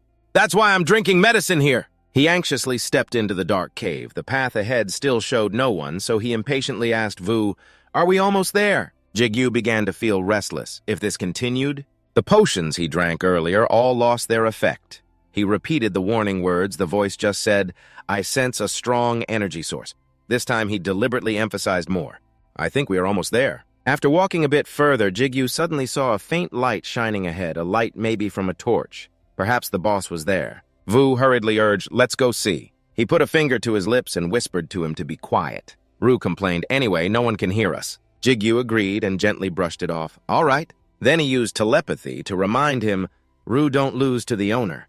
Ru got angry and stubborn. "Then take care of yourself." Finally, he saw the silhouette of Jigo. Flickering appeared at the boss cave entrance he was searching for, sleeping soundly on the grass. Its presence seemed overwhelming. Moreover, the dungeon's energy was unlike talent. Attacked countless times, this creature had the quality of a lord, but seconds later its blood-red pupils stared fixedly at him. The white wolf wagged its tail lightly, then proudly stepped forward. The monster held the dragon vein of the entire dungeon, so it was called by a very impressive name. Gatekeeper the Gate Guardian. Ru immediately shouted excitedly, "Wow, impressive!" Ron Hood worriedly reminded, "Be careful, Master Jigyu." Already feeling tense, he gritted his teeth and actively raised his weapon. The pressure was much greater than Talon's. This was truly a real boss. Before he could react, the boss dashed forward. The grass where it stood gently shook. Dust just barely flew up. The gatekeeper, with its striped red dragon eyes, shot like an arrow toward Jigyu, who raised 2 swords crossing in an X. His eyes fixed on it, not daring to be careless. Teeth clenched. The gatekeeper's large jaws opened wide. Jigyu struggled to block it, losing balance. But luckily, you managed to hold on. 1 foot stepped back to regain balance, but Jigyu still didn't dare to take his eyes off the boss holding the sword, whose grip tightened more and more. He quickly launched a strike. He slashed straight at the white teeth, but his sword hadn't yet pierced through the outer skin. Not to mention stabbing into its mouth, Jigyu frowned, feeling uneasy inside. The boss's pupils glowed brightly, a blazing hatred burning wrinkles forming at the corners of its eyes. Showing it was baring its teeth fiercely, the boss slammed its body down hard, deliberately trying to throw off Jigyu's sword. He was stunned by this terrifying defense and counterattack. Then the boss bit onto his backpack, stretched its neck high, and with 4 legs jumped up, preparing to run in the opposite direction to escape. Dust rose thickly, stones and leaves swirling in the air. The ground shook violently and dust clouded the air, making Jigyu quickly crouch down and cover his head. He struggled to defend against it, which was taller than he expected, having no choice but to accumulate damage. But then, the corner of Jigyu's mouth slightly curled into a somewhat amused smile, completely opposite to the confused look 3 seconds earlier. He looked at the goalkeeper, not bad at fighting tough opponents. While pondering, Jigyu recalled the intense battle moments before. His backpack was quickly discarded. His body accelerated forward, then lifted the boss's head higher. With both hands wielding 2 swords powerfully, he declared fighting tough opponents was his specialty. A second later, the ground witnessed another terrifying impact. That shockwave was caused by Jigyu landing with fierce energy. Now he and the monster locked eyes. The boss howled eerily and charged forward relentlessly. It lunged to grab Jigyu, who quickly raised 2 swords in front of his face to block the gatekeeper's fangs. The clash sparked flames, and even more terrifyingly, the sharp teeth caused the black. Gigyu's sword broke in half-black shards falling freely in the air. Jiggy tightly clenched his teeth, nerves stretched like strings, constantly moving to escape this dangerous situation. He slashed stripes across the boss. The sword's path created intersecting light trails in the air. Gigyu slid far back his body, covered in scratches. The boss's mouth was now wide open, drooling greedily and making disgusting noises. Moments later, the space cleared, heavy breathing sounded, and Gigyu sat exhausted beside the boss's corpse. Breathing, he felt lucky, almost dying. He approached the monster's corpse, telling himself the effect of the corn medicine had just worn off, and without Brandheart, he probably would have lost. He still insisted that talent was not comparable to this one. Even though he had just won, Gigyu raised the black sword gently to say goodbye, thanking it for dying by his hand. Each tip stabbed into the thick fur skin, black blood spurting out continuously. The system repeatedly popped up. You have defeated Boss Changkyun. You received countless experience points. Changkyun's blood granted you speed stats. You received skills from Changkyun's blood rapid durability recovery when taking damage. Finally, the carnivorous skill was activated, which made him somewhat uneasy. The lush green grass was now stained with a few black blood spots.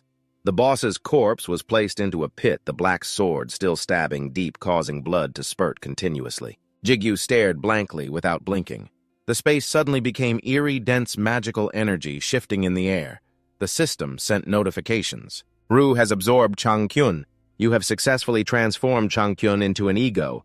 The boss's spiritual power condensed into a blue stone.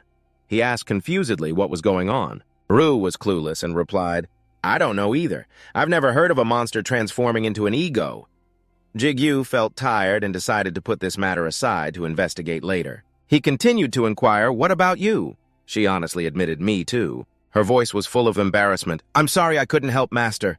Gigyu showed no displeasure, only asked softly, really? Ru then felt pitiful and asked why he hadn't told her. He hurriedly said that transforming into an ego meant Ru carried Changkyun's ego inside her. She immediately denied it. No, I have nothing. Did you hear what I said?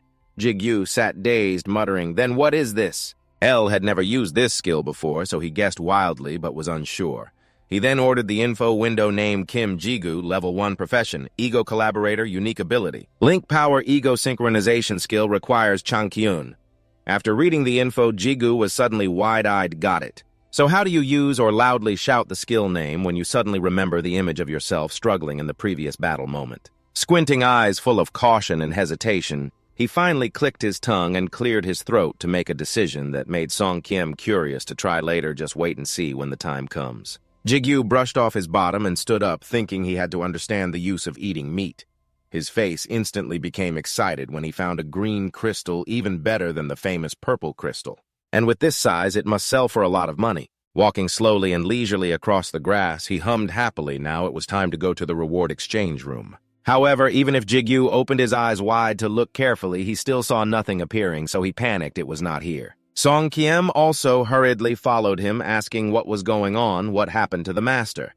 Gigyu stood thinking for a moment. To enter the reward exchange room, he had to touch the body of the gatekeeper. But then he discovered it and screamed the ruin of Changkyun was gone. Where was the ruin? Sadly confiding why it was always his fault. Inside the gate was a place where the sun never set. On only the second day, he had passed all the stages. The ruin anxiously asked if it was necessary to search. He did not take much seriously what he was doing, acting as if it was useless and a waste of time. L also suggested stepping outside to seek help, which was a good way. Hearing that, Gigyu firmly opposed, saying it could not be done. If suddenly something abnormal happened, like in Guri City, they would start watching me. He turned to look at the stone slab in front of him. If there was no way to answer, even if he escaped outside. Every second that passed, his determination grew stronger. The door appeared interrupted and caused many casualties. I must finish what I started. I think I am the cause, so I must find a way to solve it myself. I deeply admire my master's responsibility. Happy as usual, harsh words are also good, but are you sure the master can clean up all the mess he just made hearing him? Jigyu's anger choked in his throat, silently cursing Tae-sik-hyung, who would come here in 4 days, so we must try to avoid the worst scenario. Hearing Tae-sik's name, Lu suddenly felt interested. That human was quite impressive, he admitted, of course. The best way is still to quickly resolve the doubts before then. 2 days passed. On the third day, he searched everywhere on the meadow but found nothing. Jigyu sat leaning against a tree for shade, eating a lollipop, and absent-mindedly asked if they should kill all the remaining monsters. Io enthusiastically agreed, saying that was also a good idea. The Master Do also agreed, a bit simple, but not too bad. So they returned to the initially skipped paths and wiped out the remaining blue wolves. By the fifth day, he continued his work as usual. Wiping out the wolves, looking at the wolf's body collapsing before him, Jigyu calculated in his head that this was the last one. El excitedly shouted, "Well done, Master." At that moment, Jigyu felt confused. What now? He twisted his stiff joints and, wondering why Tae-sik Hyung should have been here already. At times like this, Jigyu often came up with bold ideas should he destroy the entire cave or something. Suddenly, both Io and Do shouted in unison. Master Matter both took turns scolding Jigyu. Looking toward the place filled with light where all the energy was gathering, at one point he stood stunned. A few seconds later, he panicked and shouted, "Where is it?" Song Kiem continued to point out that it was the place of the wolf guarding the meadow gate. The forest space gave way to the modern world with tall buildings. In a room, a voice scolded him. "If you were just 1 hour late, I would have entered already." Outside in the hallway, there was a sound machine and automatic barriers. Responding to the scolding was a dry laugh. "Almost under the shower with water rushing," a voice asked. "Why are you late?" "I thought with the current skills it should only take 2 days. 2 men were relaxing and chatting. I'll be honest, I defeated the boss on the first day. But there was a little problem, so Tae-sik rubbed soap on his hands and glanced sideways at the person next to him. "What problem is there if you defeated the boss?" Jigyu was scrubbing his hair while groaning loudly. "The boss's body disappeared, so I couldn't exchange it in the reward room." Tae-sik was very surprised. What he was curious and asked, "So how did you do it?" Jigyu answered very calmly, "I killed all the remaining monsters." Now Tae-sik understood partly why he had so many crystals, still carrying it tightly as if it were very precious. Anyway, after killing the last one, all the energy of the gate converged at the boss in the cave at that time. Vu continuously urged his master to hurry up. Jigyu frowned, tensed his legs, and sprinted as fast as he could. At the end of the cave, a strong light flashed in, making it hard to see ahead. The closer he got, the more the light blinded his eyes, then gradually the scenery opened up. When Jigyu arrived at the cave entrance, he raised his eyes with a face full of surprise that was indescribable. The space before him was covered by a transparent glass layer with different colors appearing in segments as if the whole world had shattered into pieces. And converging at one place, moving toward Jigyu, was a small sphere. He reached out with both hands to catch the orb and brought it straight into his palm under his astonished gaze. At the same time, Jigyu also received many notifications. You received your ego redirected to the Tae-sik reward exchange room. Hearing this, he was wide-eyed in disbelief. "What are you talking about?" Jigyu was silent for a moment, bowed his head, thinking about something, then confessed his guess. "I think the door is an ego." A vague sound echoed amid the dripping water. After leaving the bath, Tae-sik said, "I exchanged all the crystals and rewards for cash and deposited it into your bank account. Probably about $50,000 in total." Jigyu simply said thank you, and he put his hands in his pockets, walking slowly, nothing else. "Now you're heading straight to the hospital." Jigyu nodded and replied, "Yes, I called her first, but it's still better to meet or she'll worry." Suddenly, Tae-sik took out the car keys, pressed a button, then pointed. Later, he grinned mischievously. "Come on, I'll give you a ride." Jigyu refused. He really didn't want Tae-sik to hear that. So Tae-sik smirked. "What's wrong? If you're a real man, you have to try pink." It turned out Jigyu didn't want to get in because the girly style of the car didn't suit him. Sitting in the car, Jigyu curled up, feeling very embarrassed, but Tae-sik was extremely excited. Holding the steering wheel, shouting loudly, "This is what a real man is." The car sped off with the utmost joy of the person inside, accompanied by screams of fear. Inside room 537, a voice said, "All right, as long as you're not hurt, it's fine." Sitting up leisurely, Dudung got up and said, "Let's go drink now." Outside, Jigyu and Suzune turned and left. He didn't forget to inform, "I'm going back first. You two continue talking." After they left, Suji lay on the hospital bed, smiling gently, thanking Jigyu for caring and taking care of him. He shyly scratched his head. "It's nothing. I'm the one who received a lot of help from him." Outside the corridor, the two brothers walked side by side. The little girl yawned until tears came out. He asked Han, "Are you so tired you're sleeping? Have you eaten yet?" Jigyu's face was full of teasing, reminding the exam is coming soon. Dudung pouted, looked away, stretched. "I only napped a little." "So still study normally," he gently added. "Don't overdo it. Remember to take care of yourself." Hearing the concern in his words, Dudong also smiled and looked over. Then let me feel protected. Suddenly a voice said, "Be careful." Someone with an IV drip approached. "Are you Dudong's brother?" The young man, they were surprised to see the old lady, Grandma. The little girl calmly approached Grandma. "You're still not asleep at this hour." She smiled, looked at Gigyu, and explained, "I went out to relax my limbs a bit. I heard voices here, so I came back." The old lady glanced as if sensing something. Then she approached, smiling, holding Gigyu's hand. "It's thanks to you that Dudong has become a good child." Gigyu felt a bit embarrassed. "It's nothing." Her face full of kindness, she held Gigyu's hand tightly. "You're truly a vigorous young man. He just followed along. Thank you, ma'am." Then she walked on. "Sorry to bother you two." Both politely bowed. "No problem, please be careful. See you tomorrow, ma'am." Her steps faltered for a moment, then the old lady turned to look at Gigyu. The young man looked at her with confusion. "Yes," the old lady reminded, "there are some opposing energies." Gigyu's face was full of confusion as he listened to her advice. "Try not to lose yourself." Finally, she turned and walked away. "Hopefully you overcome your hesitation." The two stood silently in the corridor, watching Gigyu, puzzled, thinking, "What does she mean?" He looked at the ring on his hand and sighed. Did she sense something? The next day, at a large hospital in the city, he stood at the door, stretching comfortably after a sleep that was much longer than in that damp cave. This place was like a five-star hotel. Someone approached, startling Gigyu. The doctor looking at him, along with the nurse holding the medical records beside him, was the family member of patient Lee Soo-jin right across from him. Gigyu calmly replied, "Yes, is there something you need?" He cleared his throat with a serious expression. "Do you have time to talk?" In another corner of the city, the prison gate was open, surrounded by a crowd. Suk-gu smiled excitedly. "Finally, after 3 days, I can go home. After showering, do you want to go drink some alcohol?" The person beside him coldly reminded, "Drink less beer." "I still want to rest," he said confusingly, looking at Gigyu. Suk-gu still suggested something or wanted to switch to soju, then both of their gazes turned to him, whispering, "Isn't that the master assassin?" Seeing that Suk-gu was also excited. "Wow, I'm a big fan. Should I go say hello?" The person beside him encouraged, "If you like, go ahead."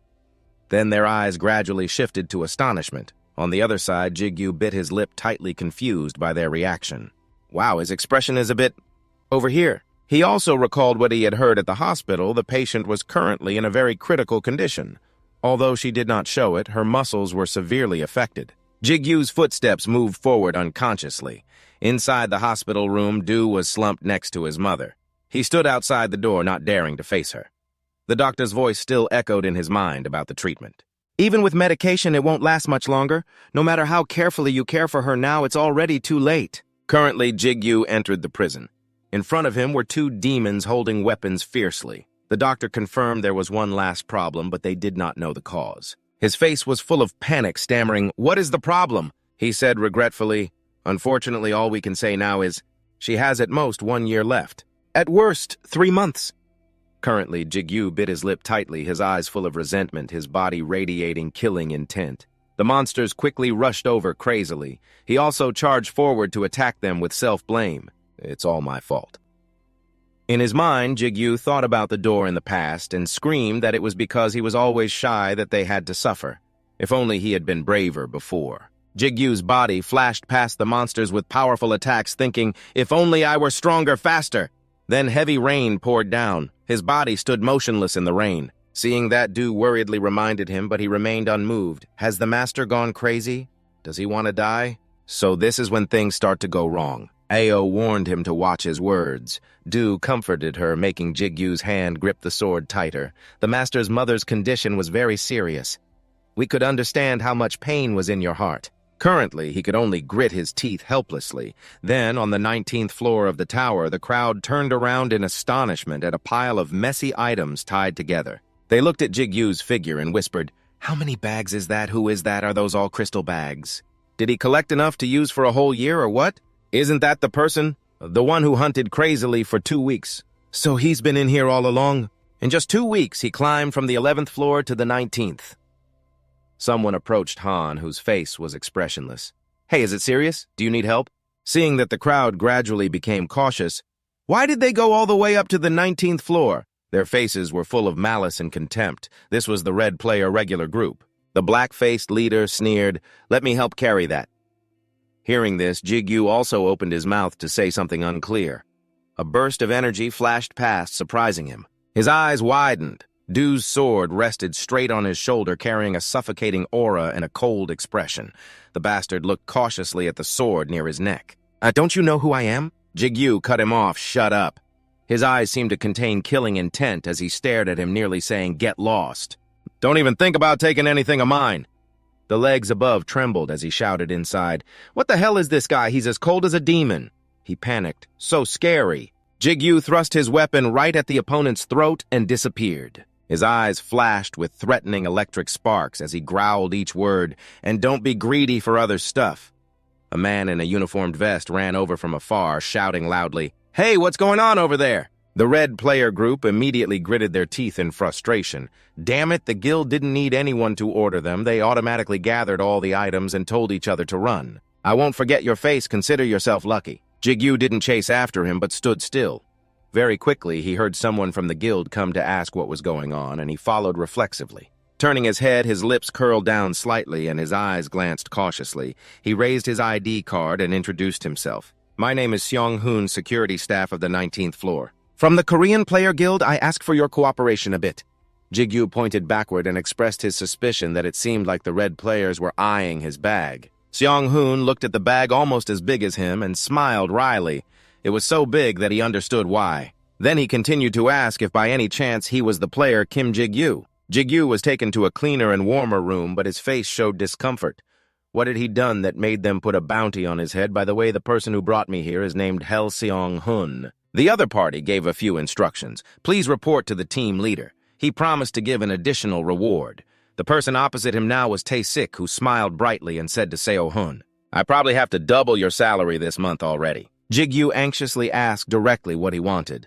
Tae-sik stopped joking and seriously asked back, "What do you think? Do you really think I would look for you after 2 weeks of no contact in the tower?" Jigyu shrugged indifferently just like that. Tae-sik emphasized, "Of course not." Finally, he made Jigyu waver with just one sentence. "There is a way to cure your mother."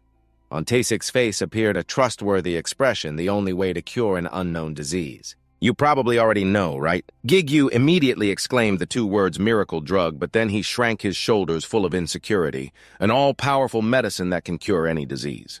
But miracle drugs are very expensive. Understanding Gigyu's doubt, Tetsuya quickly confirmed, exactly raising 3 fingers to illustrate that only 3 miracle drugs have ever been found. One was at the early stage of the tower's appearance as a reward for Marco Alonso's test, the first to sweep floor 50, Jigyu automatically continued. And the other 2 were rewards for passing the gate. Seeing him speak clearly, Tae-sik leaned forward slightly and remarked, "You know more about this than I thought." Jigyu then said that he had investigated many times already. Tae-sik slightly lowered his face to probe the other party, so I don't need to tell you, right? The connection between the 2 gates. Jigyu continued to inquire about the Labyrinth Gate. The Labyrinth Gate, this type of gate, is notorious for its difficulty due to a large number of monsters of various ranks, strong gatekeepers, and many traps, but because it is classified as a mixed gate. Separate from the ranked gates, anyone can challenge it as long as they verify their identity. Tae-sik paused for a moment, then looked up at the announcement. 2 days ago, the 3rd Labyrinth Gate appeared in the U.S. Seeing Jigyu's shabby appearance, he had to say, "Take a shower before you go. Soo-jin will faint if she sees you like this." Jigyu hurriedly took off all the stuff. Meanwhile, he still heard the TC's offer. "I will convert the things you bring into cash and mortgage the money without fees into your account. So just leave the bag here." Jigyu replied in a nasal voice, "Thank you." In the room, the sound of clicking was heard. Tae-sik leaned back in his chair, sighed tiredly, and the sunset sky outside cast a faint light inside. Tae-sik lit a cigarette, looking up at the vast sky outside Kim Hyung. "I have done everything I could think of already." At night, there were still people lingering in the building to investigate further. Jigyu stood in the lobby and asked the bodyguard lighting the incense, "Are you Seong-hoon?" The man quickly confirmed yes. Seong-hoon scratched his head and ears, embarrassed. "The team leader told me to take care of everything if I want a reward, so I was assigned to be responsible for guiding you." He deliberately emphasized that the team leader took care of everything. "All related documents and necessities have been prepared." Seong-hoon hurriedly strode away. "We can go right now. Please follow me." While walking smoothly, he suddenly stopped when he heard an unfamiliar voice. "Please wait a moment." That day at the 20th floor building, the system displayed a notification. "You have passed the synchronization skill test and evolved into synchronization E. Kim Jigyu Level 1, a synchronization profession with a special ability linked to the code, can link with the code. Synchronization skill E can use 35% of the code's power. He stood there rubbing his chin, watching it sink into thought. The ranked skill was not very common, even though I could only use 35%. I still felt my body full of strength compared to before the test. Next to Xiong-hoon, Kim Jigyu, the suspicious player, also responded. Yes, he announced it usually takes a day to pass the 20th floor test. Jigyu closed the confusing system window, right? So what? His expression was somewhat awkward. Then he went in. It hadn't been 20 minutes. Then he cleared his throat and smiled. Standard, don't worry, shall we go? He put his hands in his pockets and asked about our flight time, feeling like he was wasting too much of our time. Seo-hun confirmed we wouldn't board the plane.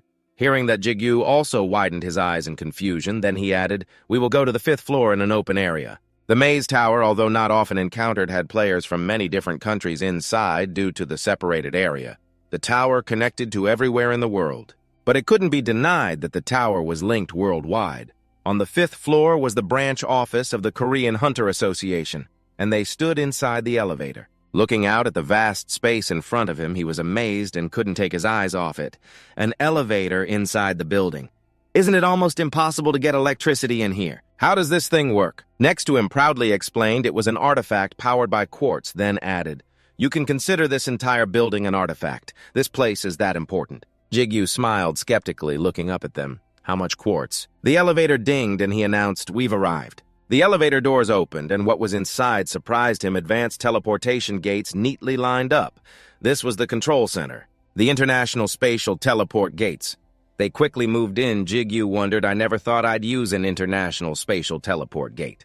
Isn't it said the teleport gates are top secret, managed by each country's association? Seo-hun went ahead affirming, not everyone can use the teleport gates. Head of Division T. Zico is more capable than you think. Suddenly he stopped and announced, here it is. They stood before the door to the USA. The ride-hailing driver was full of joy. Now let's see. Saying that, he stepped into the gate. Let's try the fastest means of transportation in the world. Jigyu also followed, looking genuinely excited, thinking to himself, can this even be considered transportation? Immediately after they were teleported to Los Angeles, USA, that night the two sat inside the car and he flipped through a stack of some lists. He also sank into thought. There were many high-ranking names announced to participate in this gate raid. USA Iron Seal Arof, Athena Ente, Demon King of Korea. His eyes showed some doubt whether he would be okay standing among them. Finally, the car stopped. They had arrived in front of a military area with tanks and armored vehicles. This was the hell of modern times, it had appeared. A large dungeon gate appeared, the third maze gate, the Heron Maze. On the other side, there was chatter band, do you know anything? I don't know anything. The soldiers looked at Jigyu and Xiong-hoon. Who is that? He looks Korean. Ban adjusted his glasses and said, I haven't seen him before.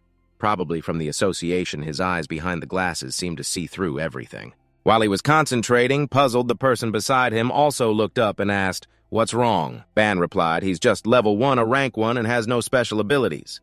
From afar, he hesitated. Talking to a manager, I don't speak with a surprised tone. You can't see him with your abilities. He confirmed, that's right, I'm surprised. This was also the first time she calmed down and raised her glasses. Is that so? Her face full of excitement, she took off her glasses. The enchanting ability radiated all around. He's also my type, really interesting, but then inside the dungeon gate maze, footsteps bounced hurriedly on the ground. On one side, he gritted his teeth and swung his sword to block. Above, a giant spider was spinning webs toward them. Jigyu quickly dodged. Then he shouted, Xiong-hoon, now behind Xiong-hoon, understood and rushed forward, got it. He raised his spear, aimed, and threw with stronger force. It pierced straight into the giant spider's head. Blood oozed from its eyes, and the spider's body was also pierced. They stopped fighting and sighed in relief. Jigyu sheathed his weapon and praised, well done. His expression showed some regret. Already time for you to go. On the other side, he also smiled faintly and nodded. It has been 15 hours already. Considering the time it takes to return, it's best if I leave now. Saying that, Xiong-hoon walked towards him, reaching out his hand. Jigyu nodded, thanking him for everything so far. Thanks to Xiong-hoon, I was able to adapt quickly. He also praised my development speed, saying it was excellent. If I want to thank him, I should treat him to a meal next time. They shook hands with a promise. I will definitely do that. Return safely, okay? I will meet you again in Korea. Inside the destroyed maze, he confirmed okay. Jigyu walked alone also, marking an X on the wall with endless paint to mark the path. It seems everything here is done. Behind the huge spiders lying around, a week has passed since Xiong-hun returned.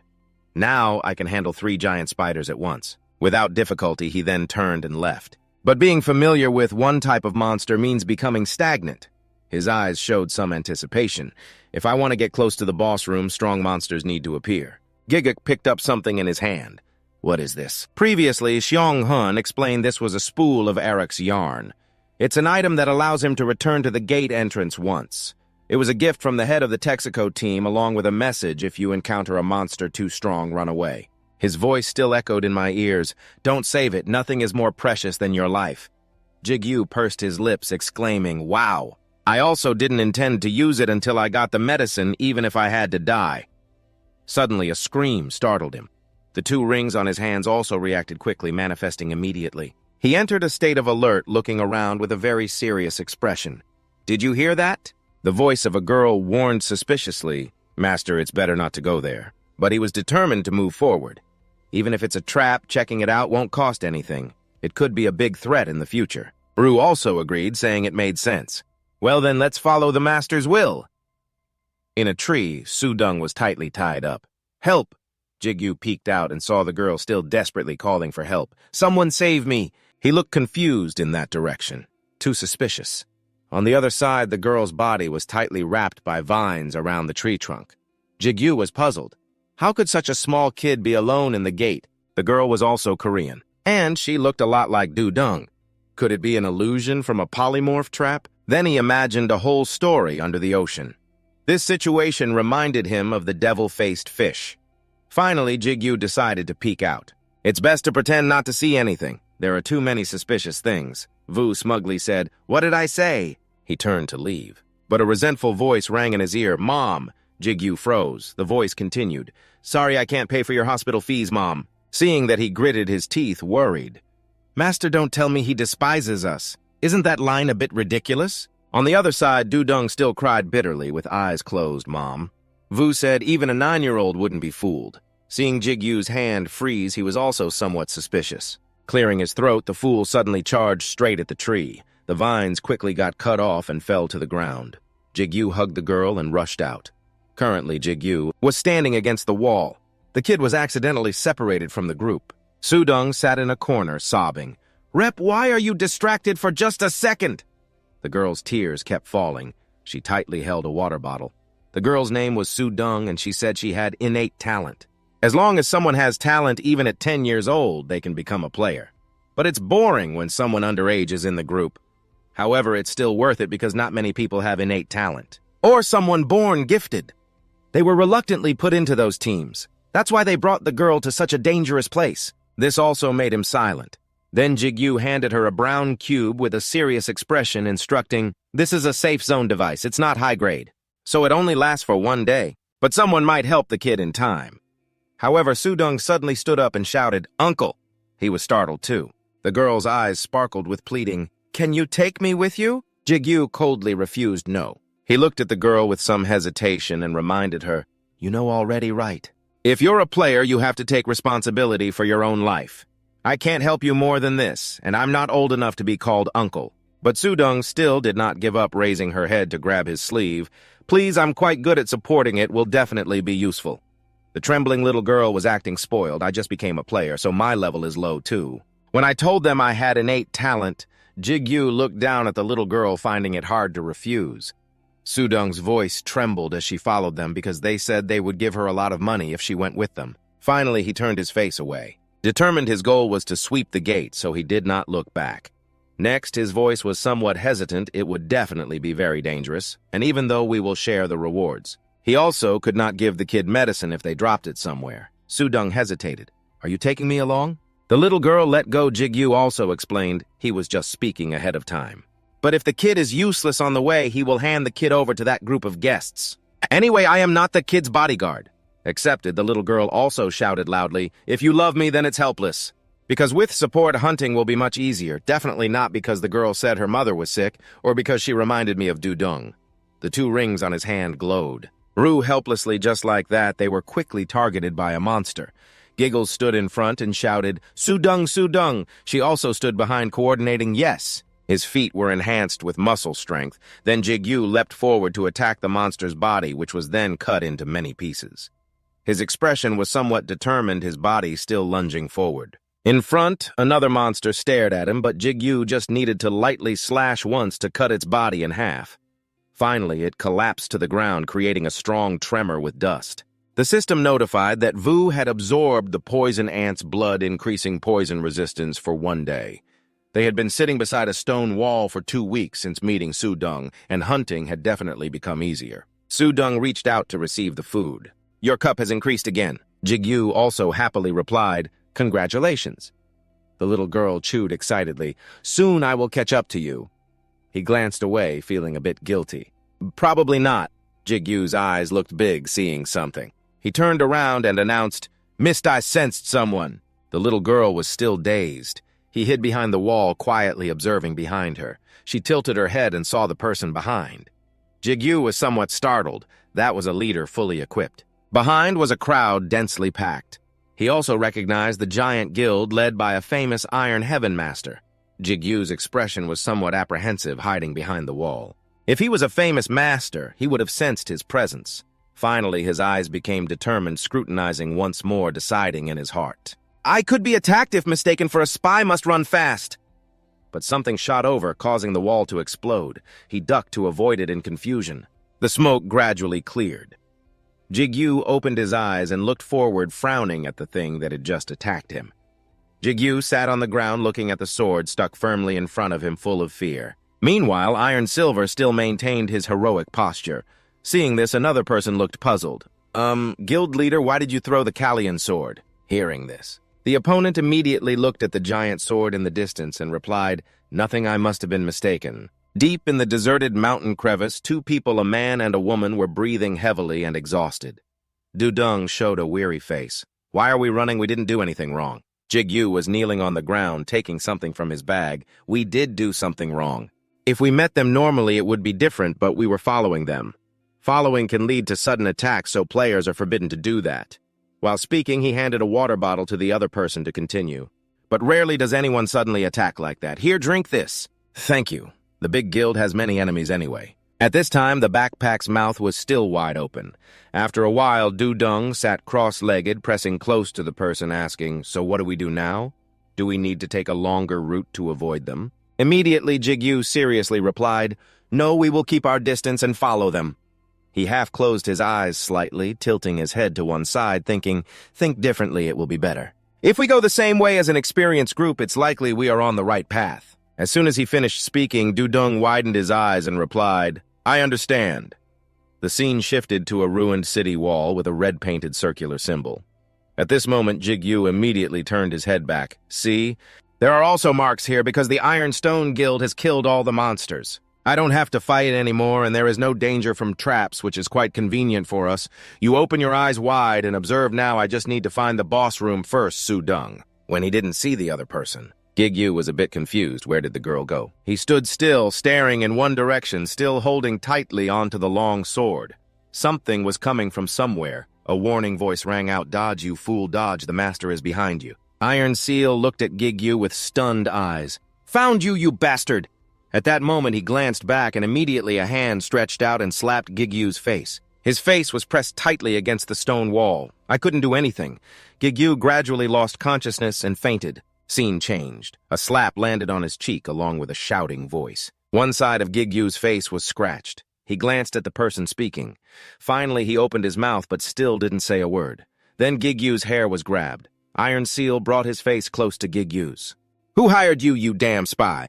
After hearing that, he couldn't help but show an angry expression. "Damn, I don't know, English spy. He knew I was following him." Meanwhile, Iron Seal kept questioning, "Who are you?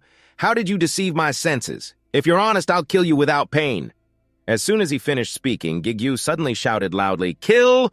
Please don't kill me, I'm not a spy, just a hunter just hunting." At the same time, the other seemed to realize the problem. "You can't speak English." Maybe he was acting. The guild leader glanced sideways and clicked his tongue. "Well, let's see." Then that guy called someone else, Rogers. Immediately, the other respectfully bowed and replied, "Yes, guild leader. That person is a player who announced joining the Ironstone Guild, an American of Korean descent." "Rogers Han, does he know he's Korean?" Roger squatted in front of Gig-yu and said, "Hello, you know me, right? I'm quite famous in Korea. I even teach Do You Know the Club? I'll skip the introduction." He raised a bag containing small bottles and continued, Yes, I know you're Korean because of this in your luggage. Wow, these things are expensive." Rogers gently said, "Sorry for the harsh greeting, our guild leader is not in a good mood." As soon as he finished, Gig-yu was very stunned. Oh, he's quite friendly. Bringing an interpreter means he wants to talk right. After a while, he began probing, "So why were you following us? Which group do you belong to? How did you deceive the guild leader's senses?" After hearing that, Gig-yu immediately showed an innocent face. "Following, it's all a misunderstanding. I came here to hunt. And I'm a normal player, not belonging to any group." He still tried to explain, "I didn't do anything stupid like deceiving his senses. I thought you already knew I was there. So I thought you were okay with me." Instantly, Roger smiled slyly. "ZZ, I understand." At that moment, a blade was taken out of its sheath. Rogers raised it high in front of Gig-yu, then suddenly, without hesitation, stabbed down. At the same time, Ji-hyun broke out in cold sweat, clenched his teeth. He screamed in pain. Seeing that Rogers sneered, "This guy is too weak." He kept mocking the opponent. "I don't know what brought a loser like you here. But from the start, how dare you deceive us?" Rogers smiled devilishly. "Hunting, huh? I'm sure your eyebrows are aiming for the elixir, right?" Behind the captain was talking to someone. Ruth took the sword and examined it. Indeed, it was a strange sword. "I can't see the sword's status window, and it's too dull compared to its appearance, so it can't cut anything, even the skin of an orc." After hearing that, he immediately fell into deep thought. Then he clenched his fist and ordered, "We can hand it over to the blacksmith after returning. For now, keep it." As soon as he finished, the old man replied, "Yes, guild leader." Bruce couldn't help but praise, "Wow. Compared to your holy sword, Callion, this is just a piece of scrap metal." Scene changed to bottles of potions scattered on the ground. Roger shook the items. He spoke, "Expensive medicine, fast healing, huh?" He deliberately teased the opponent. "No matter how many times I stab you, you won't die." Rogers looked at Gig-yu's face and reminded him, "Don't make that face. I thought you spent recklessly, so I only used them to help you." "Right." His face suddenly darkened. "So spit it all out quickly, bastard. Whose dog are you?" But Gig-yu was not afraid and hid it. "I already told you. I lied that I was going hunting, but I actually came here alone." Suddenly, a slap from the sky hit your cheek again. Rogers seemed to have lost patience. "Do you think we're joking?" At this moment, Gig-yu's hands were still tightly bound. He continued listening. "We used a check to see your stats before you woke up. Even the rope binding you isn't a special item, just an ordinary rope." Rogers angrily asked, "Do you think I would believe that? A person who can't escape normal ropes by themselves would come here alone. Do you think I'm stupid?" Suddenly, from behind, a voice called Rogers to come eat first and then continue listening.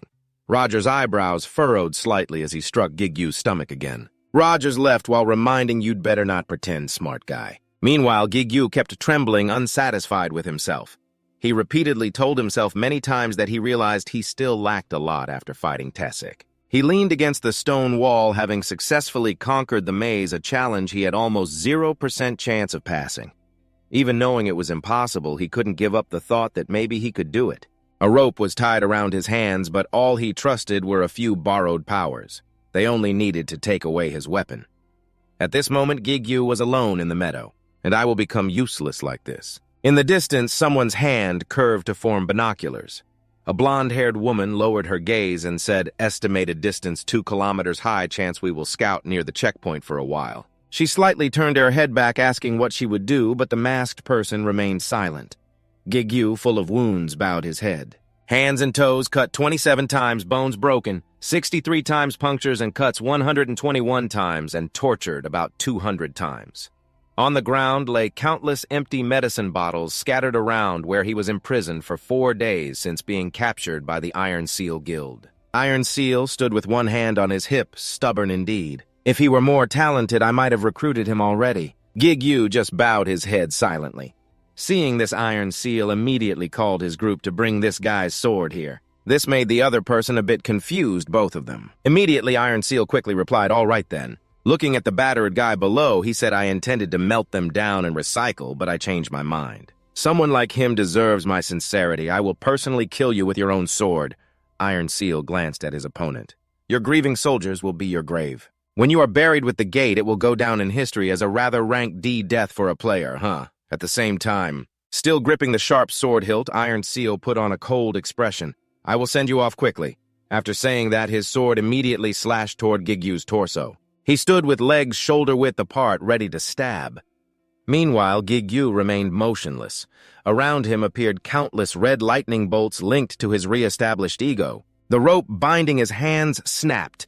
Gigyu, like a madman, rushed forward. His hand quickly grabbed a sword and pointed the longsword at Iron Seal's chest. Seeing that, Rogers immediately widened his eyes and mouth in shock.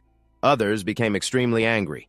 Suddenly, his face returned to normal. At the same time, Iron Seal caught the sword tip barehanded from the person in front of him and quickly sneered. "So you were hiding your cards all along? No wonder. I thought I sensed the Demon King's energy. It's no surprise if she is interested in you," Gigyu kept mocking. "It seems she treats you like a toy." A thought rose in his mind. He didn't even bother to move at this moment. Iron Seal spoke again, "But how did you fool the Czech? Even the Demon King can't. He clearly stated his purpose. I still need to get more information from you." At this point, Gigyu clenched his teeth. It seemed he had no choice but to use it. These two people faced an uneven battle. Athena, in the dark corner, coldly ordered an immediate attack. An object was shot toward Iron Seal, flying through his palm. Seeing that his eyebrows furrowed slightly as he carefully observed and commented, an archer's arrow missed. At the same time, Athena suddenly appeared. Athena precisely, another voice also continued. "Long time no see Iron Shield." Hearing this, Iron Seal couldn't contain his anger, breaking the arrow and dropping the fragments to the ground. "I think this is a declaration of war against the Iron Guild, right?" Immediately, Athena did not hesitate to provoke. "Your sense of humor is better now." The iron shield she wielded with her staff. "Is there ever a time we don't fight each other?" Both quickly entered the battle. A powerful gust of wind rushed toward Iron Seal. Seeing this, he remained calm, drew the sword from his back, gripping the handle with both hands, and thrust the tip forcefully into the ground. From below, blue-green energy radiated from the earth, and a symbol instantly appeared in midair. Two streams of energy clashed, creating an unprecedented explosion. A nearby large tree was uprooted by the strong wind that struck the faces of the others. After a moment, Iron Seal suddenly glanced back at Rogers, the scout, ordering him to capture the living spy. Hearing this, he didn't hesitate to reply, "Later." Iron Seal began to skillfully spin his hands, swinging the cold blade horizontally, his eyebrows furrowed tightly. "Today we will end this once and for all." Facing him, Athena stood in a combat stance, her face fearless, silently observing. Meanwhile, Iron Seal rallied the entire group to prepare for battle. As soon as he finished speaking, a simultaneous sound echoed from the deep mountain crevice with dazzling rays of light continuously appearing. Everywhere were blinding lights. In another scene, Rogers tilted his head slightly and said, "Just hearing this gives me chills. They really are monsters." His eyes were soulless. "Sometimes I wonder if they are gods fighting each other." Looking at the opponent, Rogers asked, "Do you agree?"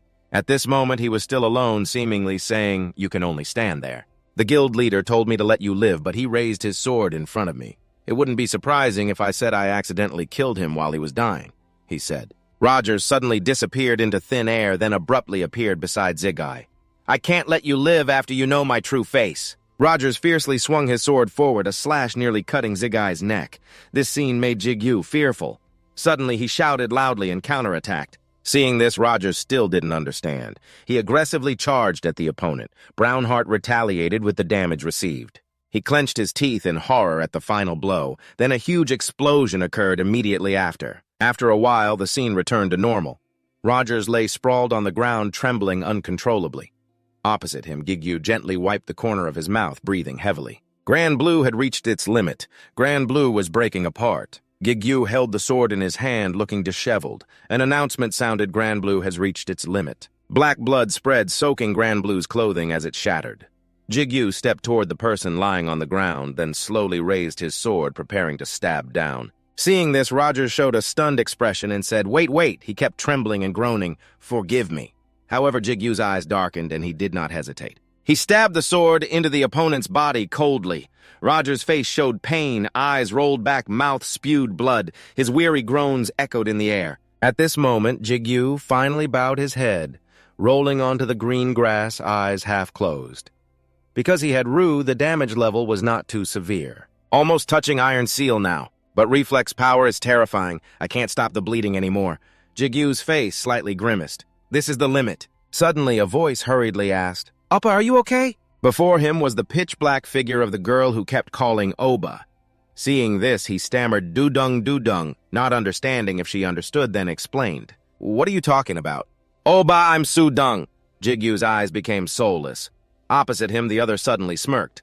Dudung squatted near him and said, Hey, Oppa, if I save you and heal you touching my cheek, what will I get in return? In the deep valley, Dudung's voice still echoed, Would you dare to sacrifice your life for me or live the rest of your life as my slave? Her face showed excitement. Do you think you can do any of that? However, Jigyu only looked at her without a word. After a moment, his hand shakily reached his chest, trying to say one more thing. Jigyu glanced at the girl beside him. I can defeat Iron Seal and said this. He clenched his fist, destroying the entire Iron Guild. Meanwhile, Dudung still stared wide-eyed at Jigyu. Aren't those two different things? You just said only one, then forget it. Let's make a pact. At this moment, he continued. The sword was still at the middle-aged man with Whitebeard's hand, which had lost all strength and was lying on the ground. Seeing this, Dudung was a bit curious. Why do you keep setting conditions like that? Behind Ban just appeared and praised him, saying he was indeed an interesting person. After hearing that, Dudung slowly stood up. Is that so? No matter what, don't forget to monitor him closely. She turned her head to look behind and said, He is strong too. But the demonic power hidden inside him is also strong. But the demonic power hidden inside will cause someone to reveal his true nature. Looking at the sword stuck in the ground, Dudung continued. Did you see when he killed that fool just now? That wasn't an act done in anger. She lowered her eyes slightly and commented, He aimed precisely at a vital spot. This seems to be the first time he's been so cold-blooded. Ban just gently adjusted his glasses and listened for a second, hesitating. Then he was very curious. What can we do with that guy? The wound seems serious, but after all, he is a high-level character. As soon as the words ended, Dudung coldly replied, Just leave it be, it will heal itself. She used an indifferent tone, ignoring him. If it can heal itself, that means it still has value. Dudung gently closed her eyes and said, Letting him live won't cost much. Her tone was extremely satisfied. Revenge is more interesting the longer it takes, along with the sharp gaze of the Demon King who was about to arrive. These words surprised Ban a little, is that so? Immediately, Dudung reminded him to be silent. Only the ignorant dare mention that name. Her long hair fluttered in the air as Dudung transformed into another person and said, I am the one who killed the Demon King. In the boxed space, someone's thought echoed. This is Jigyu, moving closer to that object. Oh, I remember now. He looked over and over, examining inside his dream the nightmare that had followed him for 5 years. Jigyu saw the bars in front of his eyes and raised his hand to try to touch them. After meeting Ju, it disappeared. Jigyu's face suddenly darkened. He clenched his hand on the rope. This bucket, Jigyu half closed his eyes, thinking for a long time. In his thoughts appeared a blurry scene looking out, and even after escaping through the wall, he was still stuck here. Jigyu twitched the rope slightly. Now even the dream had become ridiculous. Thoughts kept arising in his mind, of course simply grabbing the rope to climb up. This is not my power. All of them originated from suddenly behind. A cold snort sounded loser. Just a broken connection. How long do you intend to complain? The other continued in a hellish tone. Borrowed power. How is that different from others? The sound kept rising in space. Whether through training or luck, the one who had it was the fool. While Jigyu was a bit puzzled, another voice spoke up. He is right, Master. Immediately, he quickly glanced behind the girl with dazzling light shining out, continuing, My power belongs to the Master. Please don't despair. Jigyu's eyes immediately widened in surprise, then he unconsciously sat up. Ban saw this and asked, Oh, you're awake. As for Jigyu, he was very curious. Who is this? He thought of another person, Sudung, right? However, when he saw the other smile, Jigyu quickly realized he was someone related to the Demon King. Ban just calmly tilted his head to look at the other and pointed out the sword right next to him. Immediately, Jigyu softly called Elru, and both of those quickly responded, Master, you finally woke up. After a while, Ban once again said, You should rest a bit. Although the wound has been first aided by me. You should avoid strong movements. He coldly continued, You could be in danger at any time. Suddenly, the surrounding scene began to shake. Jigyu was very confused, glancing around. His eyes looked up to the sky where Sudung was hovering over Kaohsiung. The ground was shattered rocks lifted into the sky, sucked into a blue hole in the sky. Seeing this, Jigyu was stunned. What is that? After hearing that, Ban calmly replied, Monster Commander, I'm sure this is the first time you've witnessed both. They exchanged words while looking at the scene in front of them, the Monster Commander Z. Ban looked at the giant body in front and continued, This is the master of this maze, Monster Commander Heron. Seeing that muscular body, Jigyu spoke up. As the gatekeeper, Ban couldn't help but click his tongue.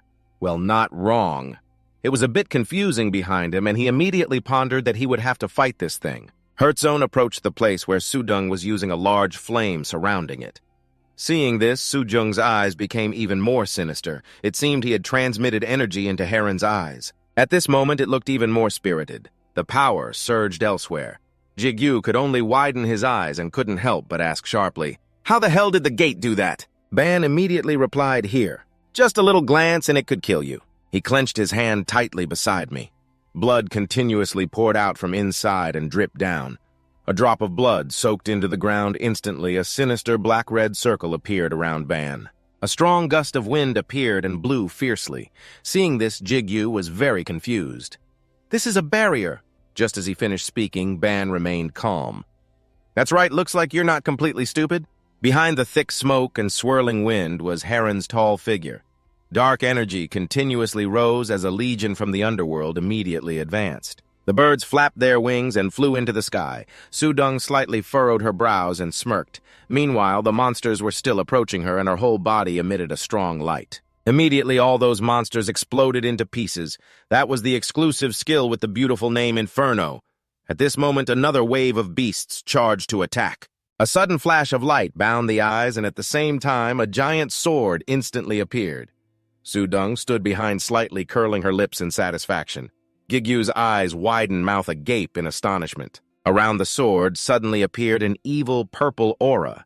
Roger's image suddenly appeared. Sometimes I wonder if they are the bodies of those fighting each other. Meanwhile, the sword was pointing straight down at Heron. Instantly, a quick explosion appeared, cracking the ground, in another scene at a long and wide mountain crevice. Then the scene shifted to the reward exchange room. Someone's hand lightly touched the lid of the box. It was opened. Two swords beside it couldn't help but speak, finally obtained congratulations to the master. Jigyu was very calm. "I really did it. Although this was the result of hard work, I felt it wasn't very real." He rose to a not-so-happy state, feeling more disappointed than joyful. At the same time, Sudong also continued, "I kept my promise." She glanced at the person next to her and said, "Actually, you still have many enemies to avenge later, but I probably won't have to get involved, right?" Jigyu was a bit curious. "Is your real name Sudong?" Instantly, the other party didn't hesitate to honestly say, "Yes, Sudong, a Korean person. Sudong looks good. My medicine is rare too. How about you, Ban?" After hearing that, he picked up the medicine bottle. "It's medicine too." Sudong held it in her hand, took it, seeing the other person give it to her. He was very surprised. "Why do you still—" Sudong calmly replied, "Helping you defeat the Iron Guild isn't one of the conditions. Consider it part of the job." Sudong expressed her kindness. "Your body isn't very healthy. Some parts haven't been treated yet. This will help." She frankly admitted, "My first purpose isn't the medicine, but to become a commander. Also, I still have other bottles, so just take it as my investment in the contract." As she finished speaking, Jigyu stared intently at the medicine bottle in his hand.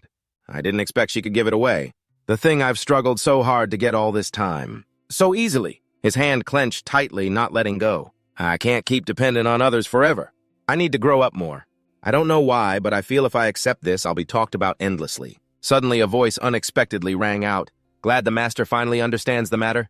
Hearing this, Jigyu glanced sideways, but surely she wouldn't give me such a precious item without expecting something in return. Was she calculating to take something from me? He seriously asked Sudong, "It's not about becoming a slave for life, right?" After hesitating for a while, Sudong cupped her hands and replied, "No, disciple." She narrowed her eyes with a calm tone. "I want you to become my disciple." Then Sudong suddenly shouted, "Don't yell at me right now, you're useless just because you're weak." But she reached out her hand and continued, "When you pass level 50, come back to see me." Sudong pressed both hands on the other's cheeks. "Then I will take care of you." After speaking, she removed her hands from Jigyu's head. A sudden purple lightning appeared beside your ear. Seeing that, Sudong slowly explained that this is a sign of the covenant. She was sitting on a stone bench. At this moment, he no longer had any skills or abilities. But I don't want to go around saying this and that. My hand touched the cold stone beneath, trying to remember as much as possible. Then she seemed to recall something. "That's right, thinking back," Sudong calmly added. "I have already looked through it. The sword you carry is also quite unique. There is still some time before the door closes. I will show you a way to enhance the power of the sword." This made Jigyu very curious. Then Su-Dung looked at him and continued, "But first drink that entire bottle of medicine. This is also a rather risky method, so you must prepare well. This is the first lesson." The scene shifts to a forest that has been destroyed and desolate. Both sides are fiercely fighting each other. The voices of two people suddenly echoed in Jigyu's ear. "That person's master is very dangerous, don't trust her.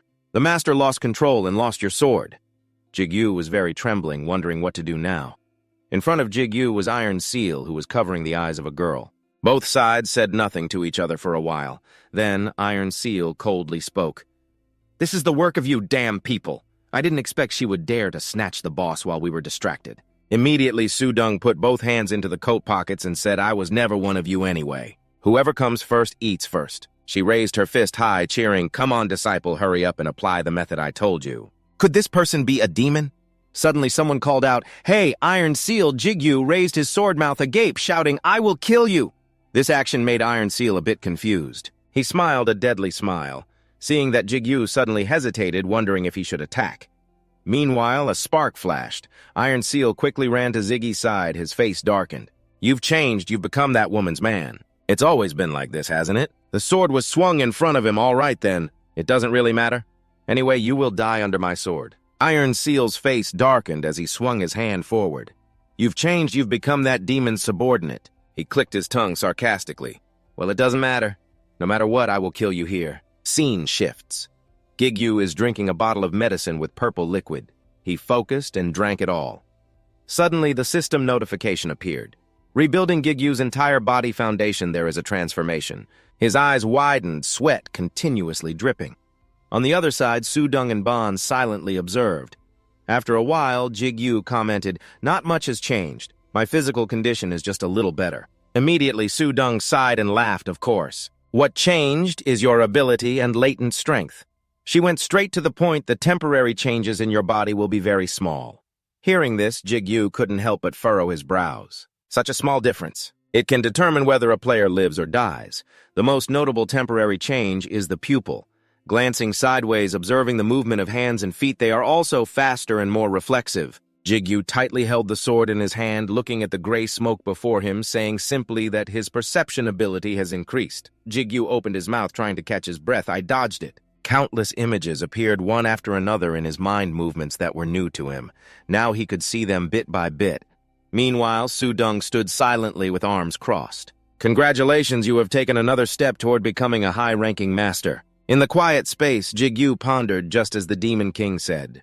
Another voice also echoed, "That doesn't mean you can fight the guild now." Ironheart understands 0-1 demon just starting to take steps. Cannot compare with experienced people. Su-Dung put on a thoughtful expression. "Even if you are lucky at most, you can only dodge one attack. You know, there's a saying, don't use a buffalo knife to kill a chicken." But Jigyu seemed indifferent. It wasn't that he was careless. He thought for a while, but was relaxed because he knew he was very strong. Iron Seal then lowered his gaze and called out, "You." His face twitched slightly. "I understand now. And in just one move, he could grasp your development. The exchange with me and the elixir, he didn't miss any clues." After a while, he spoke. "So that's it. After understanding the situation, he would attack more seriously." The tip of the sword emitted a pale blue aura. Iron Seal darkened his face, swung his sword to activate the power of the holy sword Kallian, then quickly ran to Jigui. Iron Seal flew over and stabbed his sword into him without hesitation. "Just block him with your sword at the same time." Jigui struggled to use his sword to block the opponent's attack. His teeth clenched tightly. A dazzling yellow light appeared from his hand grip. Voices continuously echoed, interspersed with Iron Seal's voice. "The Lord of the Holy Sword, El, has awakened the ability to absorb the power of the Holy Sword Kallian, but because the owner's level is too low, he can only absorb part of the power." After a while, the two blades touched each other, absorption completed. Seeing this, Jigui slightly curled his lips into a faint smile, taking advantage of the moment when Iron Seal was probably confused, thinking his attack could not be blocked. And taking advantage of the exhaustion feeling when the power of the Holy Sword was stolen, it would make him hesitate. Without hesitation, he jumped up. Jigui looked at the person in front of him while planning to stretch the distance as much as possible. He slowly took out from his shirt, and finally, a memory fragment appeared. This was the item that helped him escape from the gate. Jigui held the tiny thread of arachnid web with both hands. Seeing this, Iron Seal couldn't help but furrow his brows tightly. Countless white rings poured out and approached him. However, Iron Seal was not afraid at all, frowning and thinking, "Do you think I will miss?" Meanwhile, Jigui remained very calm. He raised his middle finger to mock the opponent. Seeing this, Iron Seal's face darkened even more. He grabbed the saber and slashed to cut the threads. Two eyebrows furrowed tightly, teeth clenched. In the wild mountain forest space, Iron Seal's growl echoed everywhere. At this time, Su-Dung was standing behind him. She calmly spoke. "Then let's talk, shall we?" Around Su-Dung appeared countless purple spots of iron shields. She curled her lips into a sarcastic smile. As soon as she finished speaking, Iron Seal cursed irritably, "Damn it!" In another development, it was already dark. The sky had a blood-red glow. The car was surrounded by several soldiers. The door slowly opened and Mr. Hun stepped out, breathing heavily. Suddenly, his face relaxed and became comfortable. In front of Mr. Hun were several soldiers guarding someone. Jigyu smiled friendly. Darkness still covered the urban area outside. Scene change, a voice suddenly sounded. Mr. Hun also helped take my mother home. Anyway, she can't drink the elixir at the hospital." He slowly walked toward the door and replied, Let me know when you arrive in Korea. See you later to seek." The two men said one after another, "Thank you for helping." Mr. Hun replied, "No problem." "Then I'll go." "Yes, be careful." On the bed, a woman lay motionless. She slowly opened her eyes. Seeing the black shadow in front of her, Su-Jin wondered, "Jigyu, is that you, my child?" Immediately, the other person hurriedly took her hand and replied, "Yes, mother, it's me. Are you well?" Hearing this, Su-Jin stammered, "My son, mother wants to see you." Tears streamed down her face onto the pillow one last time before dying. Mother really just wanted to see her son once before dying. "Thank you, my son." As soon as she finished speaking, he immediately reassured her, "Don't worry, everything will be fine." Then Su-Jin began to get straight to the point. "There is something I have always wanted to tell you, my son." Jigyu's hand tightly held her hand, her weak voice echoed. Actually, Jigyu had not finished speaking when Su-Jin had an incident. Seeing this, Jigyu was extremely anxious, calling, Mom, hold on a little longer." He spoke while opening the medicine bottle. "It's okay now." Jigyu fed the medicine into his mother's mouth. Time passed, the space remained silent. Suddenly, Su-Jin's face emitted a purple light. Seeing this, Jigyu was no longer worried. "It's all fine now." He fell asleep beside Su-Jin's bed. El and Ru took turns speaking. "Our master knows very well that he has been through too much in one day." El looked at someone's hand and continued, "Is this okay? I have a feeling that the more involved with her, the more danger we will face." Ru immediately replied, "Wow, we can't do anything anyway." He looked at the sleeping man. "For now, let's let him rest."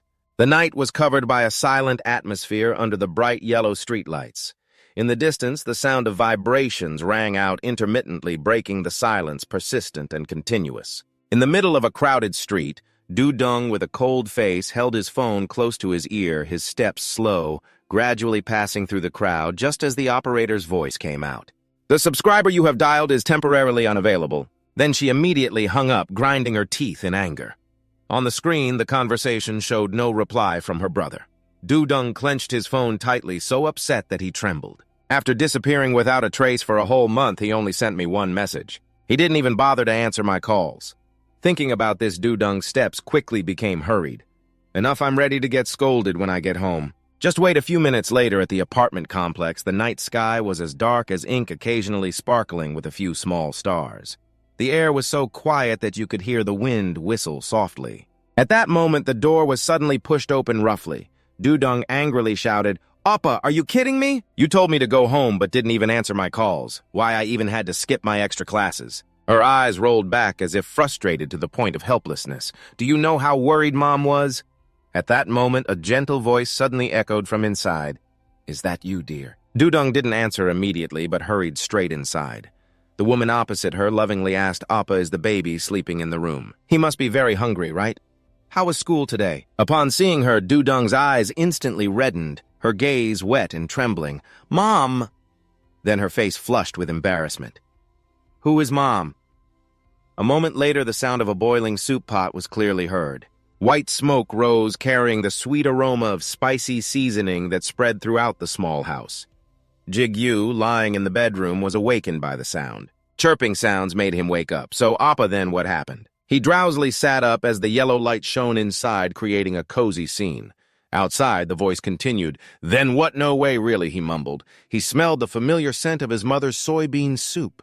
That familiar aroma made Jigyu's lips move slightly like a reflex. Then his whole body trembled uncontrollably. Jigyu pressed his lips tightly, trying not to let tears fall. In his mind appeared a thought behind that door was the scene he had dreamed of for so long, the scene he was willing to trade his life for. Jigyu ran his hand through his thick hair, then told himself he couldn't let Mom see this face. He had to smile and greet Mom. Thinking of this, he decisively stood up, tightly gripping the door handle. GGYU happily rushed out, shouting loudly, "Mom, did you sleep well, Mom? Who the fuck are you?"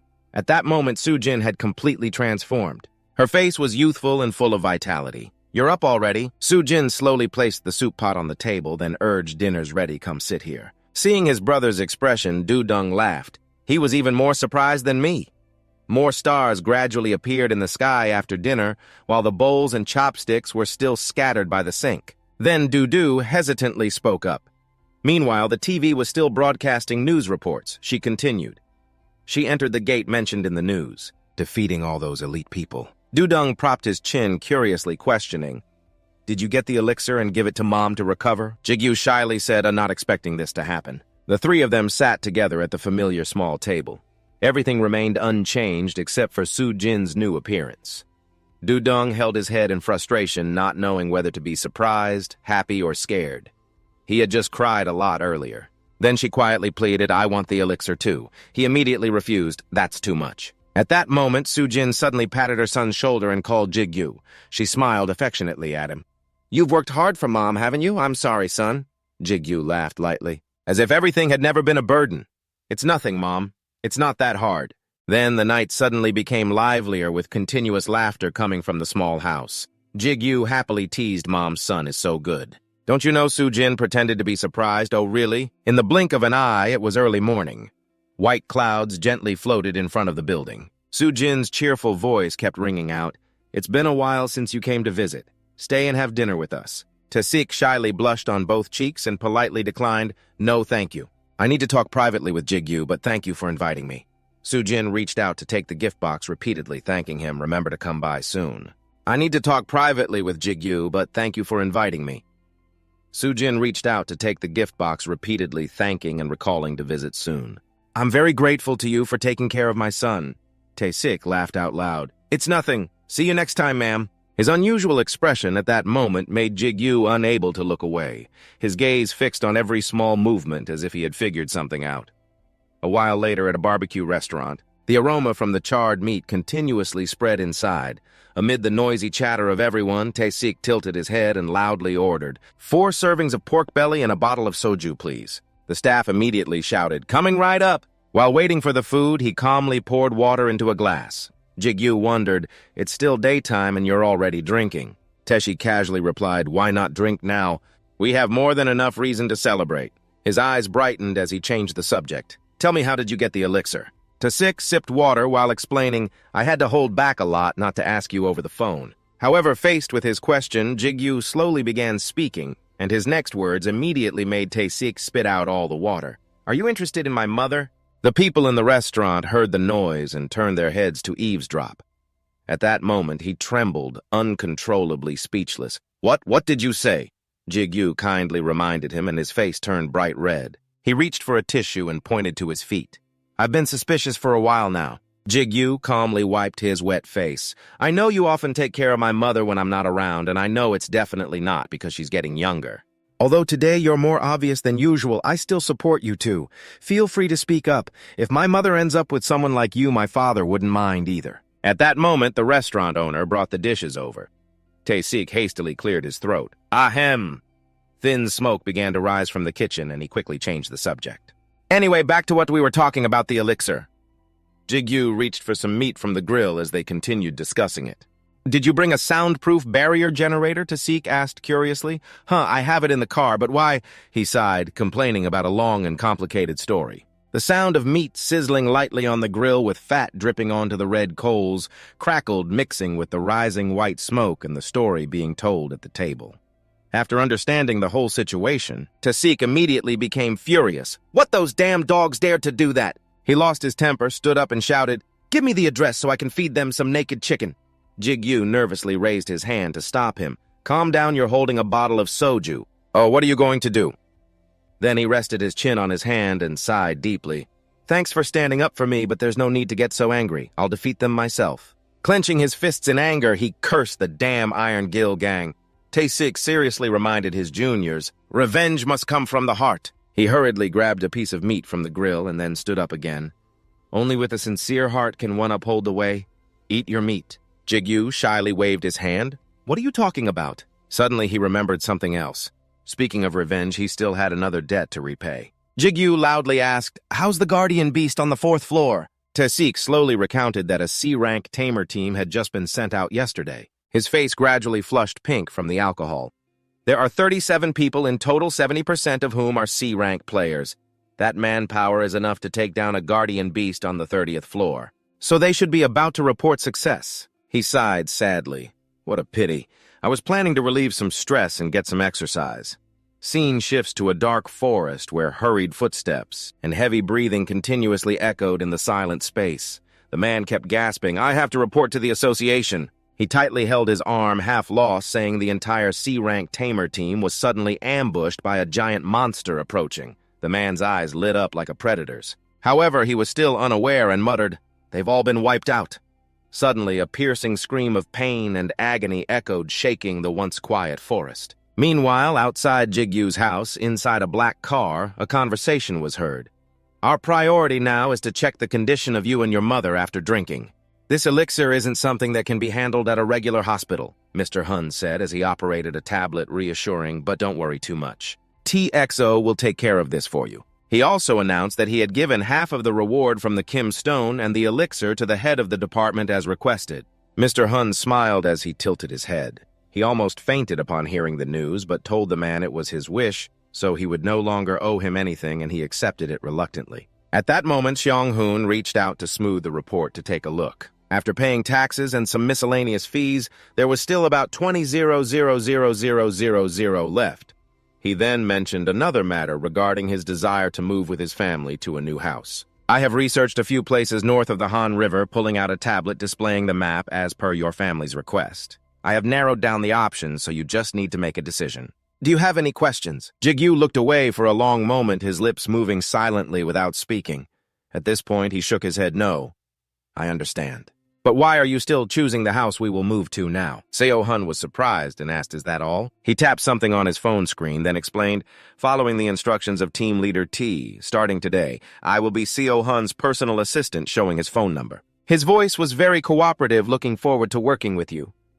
Jigyu awkwardly waved his hand inwardly, wondering if he was always like this. Scene shifts to a busy alley demon. The sky had gradually turned ink purple. At this moment, both of them pulled their suitcases outside. Mr. Hun hesitated before speaking. I have prepared according to your instructions, but what do you intend to do with this? Saying this, he glanced at the pile of suitcases with $8,000,000 in cash.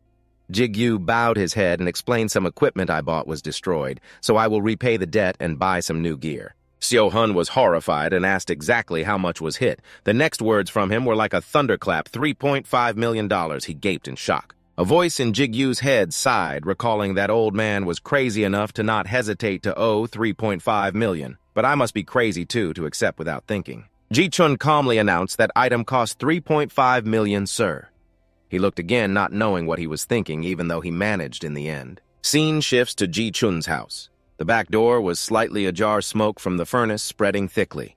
Glowing red coals crackled and flickered with red light. At that moment, a fierce spark shot from the iron bar, sending out sparks.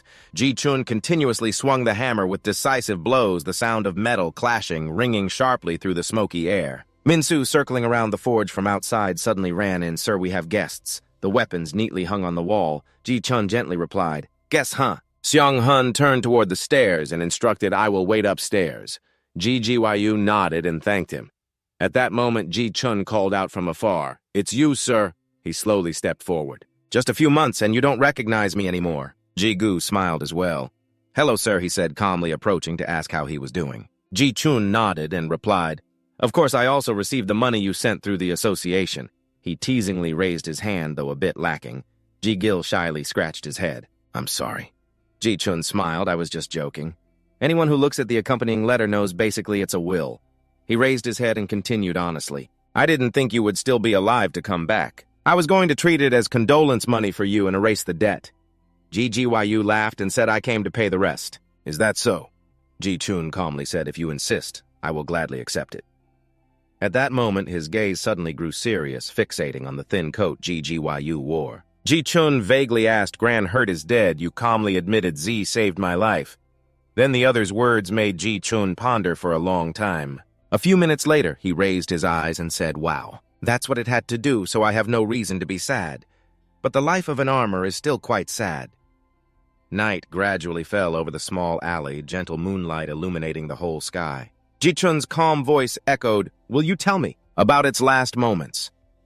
That morning at Ji-gyu's house, the sky was clear blue, a gentle breeze passing through, bringing fresh breath. Du-dung called from inside Mom. Appa, where are you two going? Ji-gyu exclaimed in surprise. You're awake already. He slowly explained, I told you yesterday. Today, Mom and brother will go for a checkup. Du-dung was still dazed and sleepy. He said, then what? Just as she blinked, her gaze suddenly hardened. Du-dung looked at his brother in panic and shouted, Brother, are you taller? Ji-gyu was confused. What scene shifts? The sky begins to show warm rays of sunshine. At the changing room in the car company, Mr. Hun kept exclaiming, Wow, Kim Ji-gyu. I thought you were a model or something. Why don't you become a celebrity? At this moment, Ji-gyu was slowly taking off his wide-shouldered shirt, his bulging muscles giving a solid feeling. He shyly protested, No.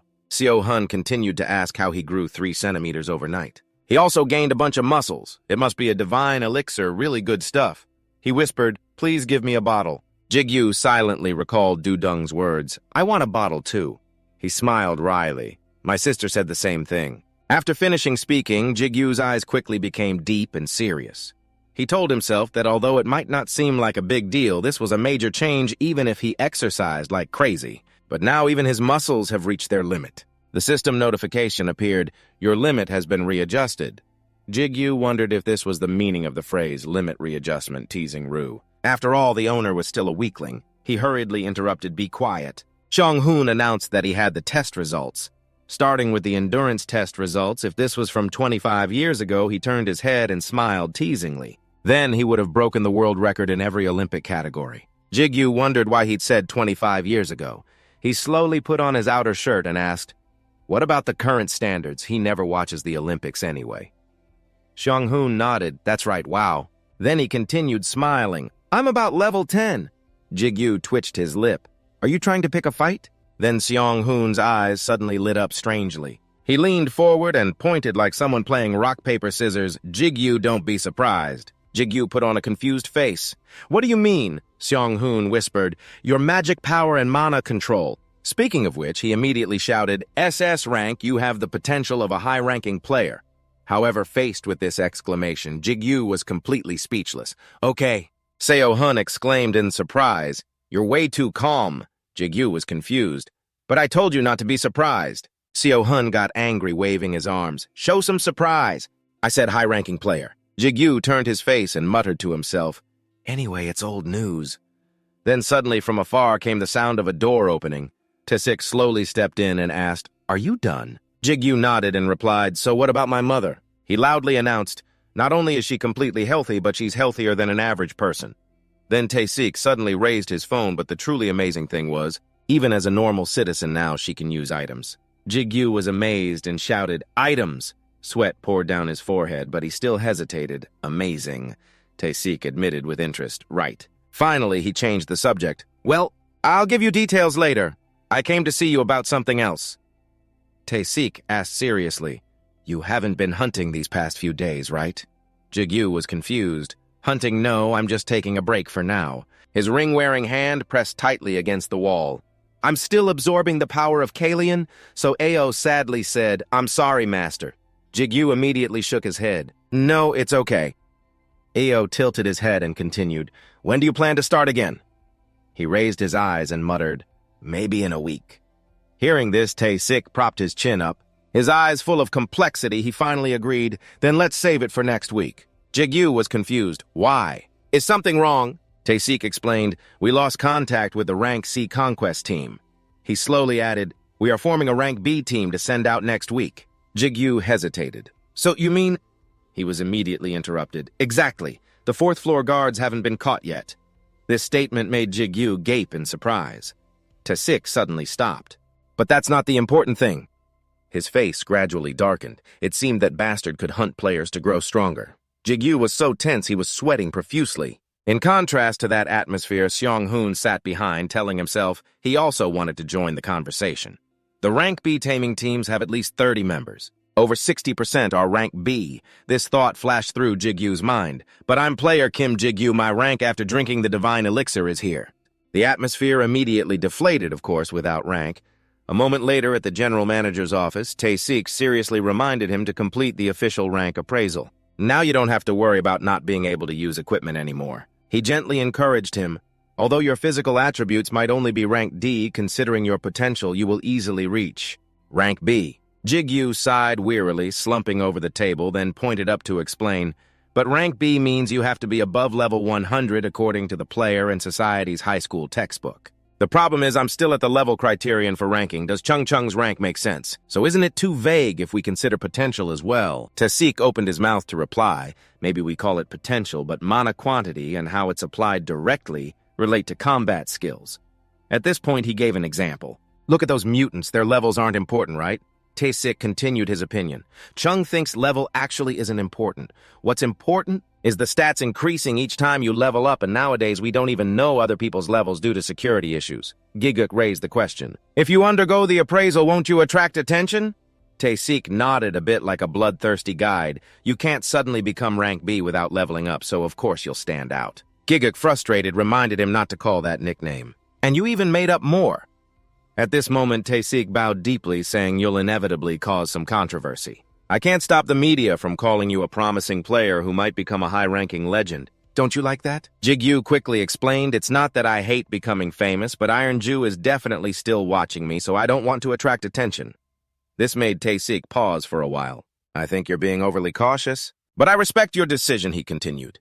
However, I can't rank you myself. I don't have that authority. Jigyu, surprised, looked up and replied, seeing him calmly say, arrange your free time. I thought he had a way already. Taesik didn't object. I didn't expect you to refuse like this. I thought you would definitely take the appraisal test.